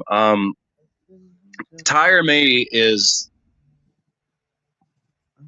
I don't even have the words for it. Like, just go listen to that song. Like, I still stand by Revolver is my favorite song, but Tire Me, like, it makes me think, like, is Revolver my favorite song from it? I would definitely check out Tire Me. It's one of the shorter songs on the album at 3 minutes flat, so it's not going to take that much time out of your day. Right Yeah. after that, it goes into one of the biggest hits they ever made, and the song that let me know that I can actually mimic Zach De La Rocha, Down Rodeo. And you want to talk about powerful yet simple messages. This is one of the best rap. This is one of the best raps Zach De La Rocha ever put out, was Down Rodeo. First words out of his mouth in this song. Now I'm rolling down Rodeo with a shotgun. These people ain't seen a brown skinned man since their grandparents bought one. Oh And god. yeah, like fucking This was yeah, fuck LA. These early '90s LA, man. Riots was going fuck on. fuck LA. Right after Tupac, that, bro. Man, fuck the yeah, idea of LA, not the people that live there. LA is a beautiful place, but it's also just a very evil place where people go to No, die. yeah, like again, the idea of LA is evil. The people of LA, that's a different story, you know. I mean, there's people struggling everywhere, and I know a lot of people that live in LA would probably say fuck LA. That being said, though, we're going Cool Boy into Q's got a Without a song called "Fuck Face. LA" for sure. Sorry about that. Uh, Shout out to Kendrick. right after, shout out Drake, I guess. Uh, right I got after you. I'm Down sorry. Rodeo, right after Down Rodeo, it gets into Without a Face, which again, absolute banger of a song, another hit off of the album. I don't think they ever technically released this as a hit, but I think they missed a golden opportunity, because not only is it a fucking hit on its own, but it's super catchy. And right after that, it goes into Wind Below and Roll Right, which I mean, they're great songs, but compared to the rest of the album, I feel like, you're probably going to enjoy more the other 9 tracks that aren't Wind Below, Roll Right more than the rest of the album. But right after that, it ends with one of my favorite album closers of all time, Year of the Boomerang. Good Lord Almighty. It's one of the best songs ever made, especially just from them as a whole. Tim Comerford actually helped write it quite a bit. Of course, Zach was writing everything as far as like lyrical, but like Tim wrote a lot of the music, and then Tom was just like like over the, and that's Morello. just Tom Morello for you. I've Yeah, seen. just he Yeah, did. He deedles and doodles and does his thing. But Did y'all ever no, have Zach, were you ever at your Tom Morello fandom where you had that big box set that was just him solo, just for like 9 hours? yeah. No, it's a real thing. Like, oh God, my mom dated a dude and he loved Tom Morello, and that's man, I watched it. He's very talented. I mean, Oh, he's super talented, man. I feel I could like have his gone for some best Zach De work La was in Rosa in Audio there, but Slave, but I mean, the stuff he did in I Rage mean, Against the Machine is just insane. I mean, But if I had to sound educated about rock, I would start talking about Rage Against the Machine because I know Tom Morello. It would be my like fake it till you make it to try to get to Linkin Park, you know. yeah, So then there was Elvis, and then there was in the beginning there was just yeah. rock. Without Elvis, we wouldn't have Zach De La Roca, and without Zach De La Roca, we wouldn't have Taylor Swift confirmed. Without any of them, we wouldn't have Eminem. Without Tim McGraw, we wouldn't have Tupac. Come on now, That's let's all right. love each other. Fuck Snoop Dogg. Cut that. Yeah, shout out Tim McGraw's dad, who was a baseball player. That was Tupac's hero. Really? No, it was no. His dad Damn, that actually was a pitcher for the Braves, I think.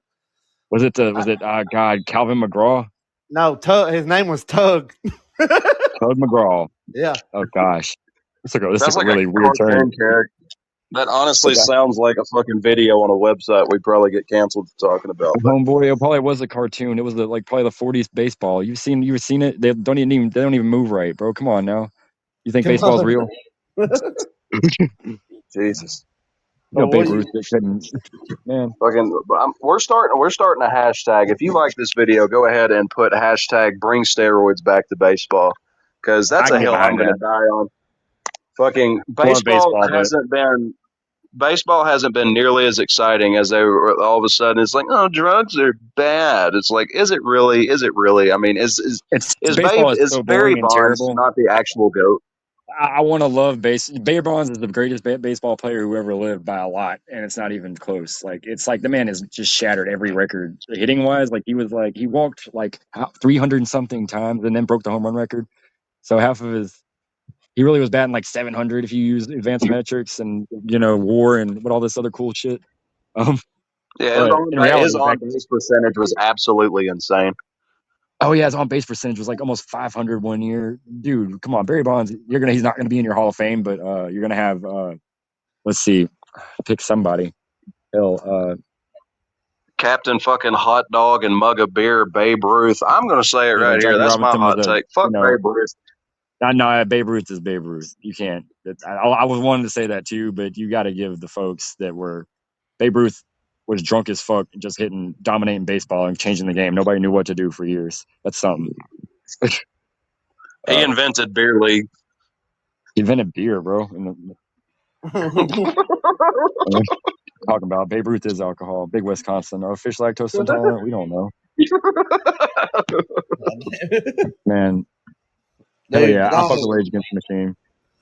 Anyway, yeah. What's your rating on that, Trevor? Is 15 a 10 possible? Like, Yeah. I mean, easy 10 out of 10 for me. I would say it's probably one of my top 10 favorite albums ever. Like, if not top five, like it's way up there. Yeah, easy 10 out of 10 for me. The go-to song for me, if you want to check it out, my favorite's Revolver. But if you're just getting into Rage Against the Machine, I would suggest Bulls on Parade or Down Rodeo, one of those two. I'm And feeling like fuck Bulls on Parade at this point. I need to grow up and and transition to bigger and better things. Oh yeah. oh yeah, I would definitely I'm get at into hell, I picked the first Rage album for 91. that's a banger too. Dude, that A lot of first people album. say their first album was their best album. I mean, I, I slightly disagree. I'm not saying it's a bad album. It's just I prefer Evil Empire. yeah. I mean, you can't go wrong either way, but to me, the first I album. know you. I know you prefer the first album. So I just have a is this like an sentimental Illmatic debate, like the one that it sounds like it. First and second album, like Eminem, it's like both are technically correct answers because they're both like great like albums, but different shows for different folks type deal. yeah, pretty much. yeah, Hell yeah. So Kenny, I hit us with your favorite album of 1996. Man, 96 was really kind of a weak year, now that I think about it. Some dude in New York dropped. I don't know. Biggie didn't drop that year, so I don't know who else would have dropped. But I don't know, bro. There is this album that came out that I kind of fucked with a little bit. It's called "It Was Written" by Nas. It's Nas' second album, produced by Trackmasters, Dr. Dre, featuring production from Havoc, the formation of the Firm, AZ, Foxy Brown, Cormega, and AZ. Got him. And the smash hit that everybody's gonna say is the only hit that Nas ever really had.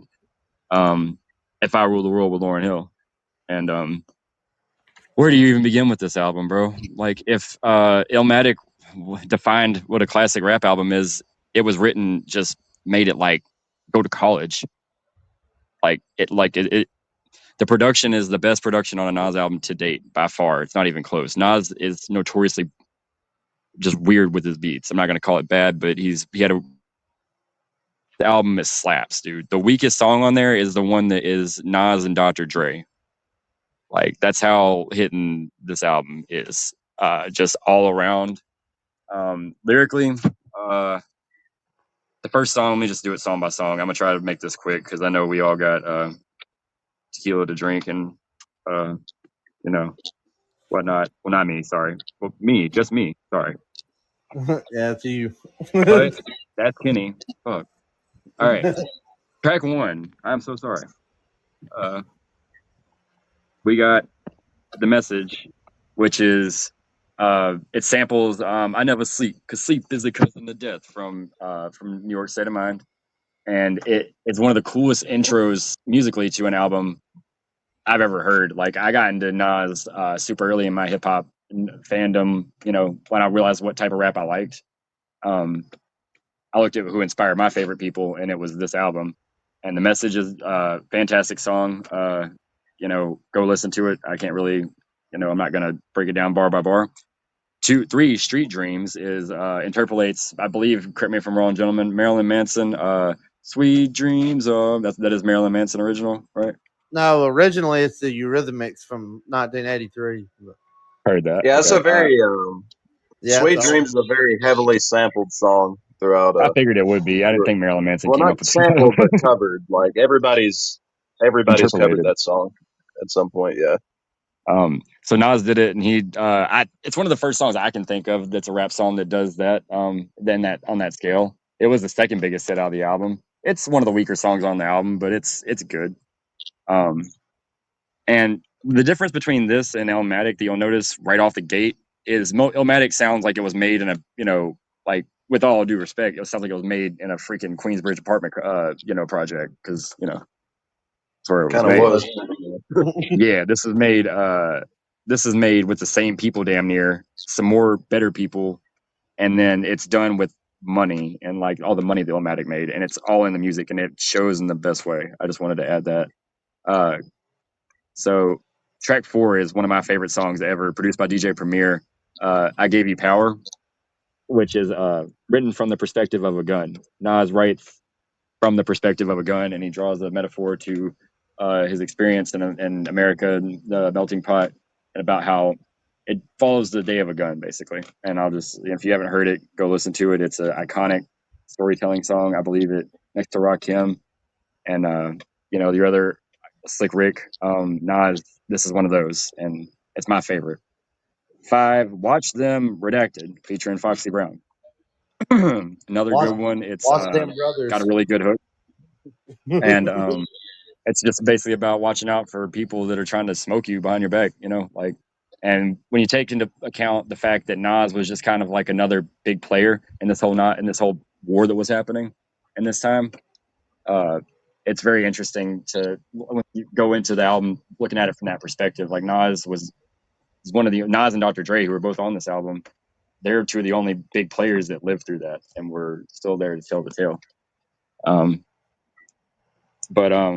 So that leads into Nas Is Coming, track 7, which is the biggest disappointment on the album, featuring Dr. Dre. Everything's there for it to be a great song. It's just not. I'm gonna move on. Shouts out to the Firm though, because that's track 8. Affirmative Action, featuring AZ, Cormega, Foxy Brown, and this is one of the songs that made me really fall in love with rap off the rip when I was younger. It's just, sit back, relax, catch your contacts, sip your cognac, and let's all wash this money through this laundromat.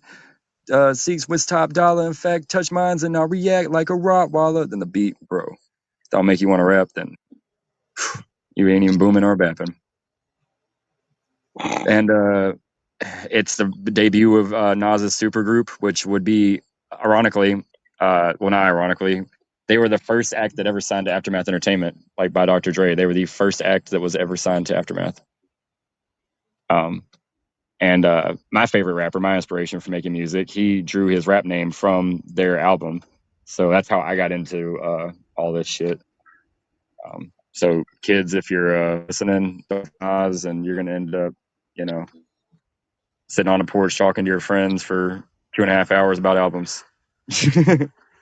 Or do, because I mean, some people do some really whack shit. Don't do no whack shit. Right? Correct? Correct. That's right. Lord. No Sounds like I'm way. holding these folks hostage.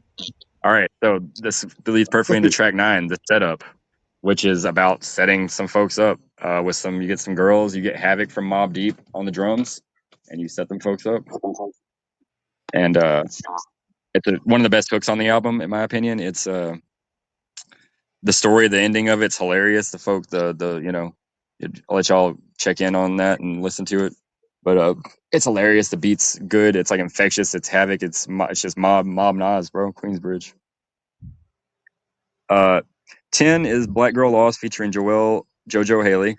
It's a solid song. It's very thematically in the Nas universe and in the you know, his world that he's built over his albums. It's very key because he actually follows this up. He talks about this story throughout his entire discography up to like 2012 when he did a song with Rick Ross. So that's, you know, I don't want to leak too much of this stuff because it is, you know, I know both of you guys are into stories and thematic, you know, like this is a rapper's rap album. Like Illmatic was more just like, yeah, this is the illest shit ever. You know, it's like if Illmatic's Lil Wayne, this is like, it's Nas. Like it's not even, you can't even compare it to anything. It's just, it defined what people define themselves as. I can't, It's a like very it's a very iconic album in the sense I feel like Illmatic set in like Illmatic walked so that it was written could run.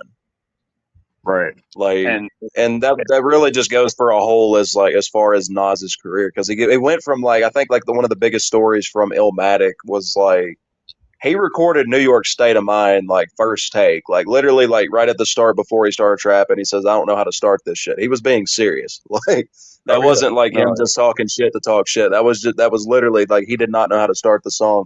Spits the first verse like no cuts, like it's one of the most iconic rap songs of all time. one of the best opening verses to a song ever. Like Just this yelling. absolute beautiful song. But sorry, I just wanted to add that in. No, dude, don't be my guest, man. It's like it's the first 3 albums really by Nas are just it's Kendrick, Eminem, not even really Eminem. Oh yeah, no, Kendrick and Eminem, and as far as like those types of rappers, Outkast is just Outkast is in here just poetry, you know. But yeah, man. So going into that aspect, which is maybe my favorite song on the album. It's that Affirmative Action and you gotta listen to I Rule the World and I Gave You Power and the rest of it. Taken in Blood's one of the best songs. The whole thing is just so damn good. But Suspect is it's an iconic East Coast song. If you think East Coast hip hop, and if you know y'all stick with me long enough, you'll eventually hear me rant about Capital C's and Pro Era for about 2 to 18 hours. And they got their best song that they did as a collective with Capital C's and Joey Badass and everybody. The only one, you know, one of the 3 songs that they all did together, like Wu-Tang, interpolates that hook, and it's a suspect witness don't come outside, you might get your shit pushed back tonight. It's just like I don't know. It's a vibe. I mean, it's dangerous. It's true. It's fucking 1996. They're in the middle of a war. There's no other way to put it. 13 live redacted rap featuring Mobb Deep. I'm tired, but classic. I'm not even going to hold you. It's Mobb Deep and Nas, produced by Havoc. Havoc is RIP Prodigy. That's gonna be a banger. Yeah, RIP Prodigy. Well, I'm on that note. That's too soon. My opinion. And then Havoc is. I mean, he's working with Kanye, and then what else can I say? So then we got If I Ruled the World with Lauryn Hill, which is quadruple diamond platinum, and it's the greatest song ever made. And I'm gonna leave it on that note. It's a very good Nas song. It is one of the better songs he's ever made. It is his biggest hit. It was written as a 10 out of 10, dude. Go listen to it. If you ever want to be interested in poetry or rap or society, go listen to it. It's almost as iconic as that Jennifer Love Hewitt album. God. Oh, hold on. Yeah, what's up? I'm on there. All right, never mind. Never mind. Man wasn't really about that life. He said he wanted to do it. All right. Nas is a legend. He's my favorite. He's my number one rapper, technically. So this is his best album, and y'all should go listen to it. Did something ever happen to him? And then listen to it again, and then come and talk to me because I can teach a whole shit on that. I can teach a whole thing on this. If I ever really get bored, I'll go into the Nas deep dive. Disclaimer: don't talk to Kenny unless you've listened to It Was Written at least twice. I mean, you can listen. You don't have to know. Actually, I prefer people to have never listened to it at all because then I can just be like, I can pretty much rap all the Illmatic to you right now. So, I mean, people are. I've been trying to figure out if I'm gonna do a subscription thing on Facebook. That could be it. Just me screaming Nas lyrics at people. I'd pay to go all the way listen up to to Kings that. of D3. It'll be a real jumble, but it'll be like APMD. We back in business. Man, what you mean about? You know about some OG talk. God bless. Speechless. Man, it's not, bro. I mean, shouts out to Andre 3000 and Tupac and family and I guess Snoop Dogg. I didn't mean it, y'all. It's just you got some explaining to do. You do. If Suge's got to go to jail, then everybody's got Diddy. I'm not even gonna touch that, bro. I'm not even going. We're on stem. I'm not going down that road. Don't touch that. That's how you get touched. Oh. Damn, and you got to bring him into this. All right. Ooh, my phone's dying.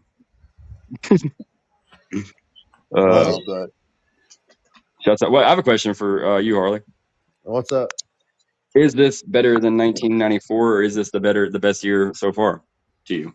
I know we had this conversation about 94. I'm still trying to figure it out myself. I know, compared to the sorry, you asked him. I'm sorry. Y'all go. Man, I don't know. Like the song, like the albums.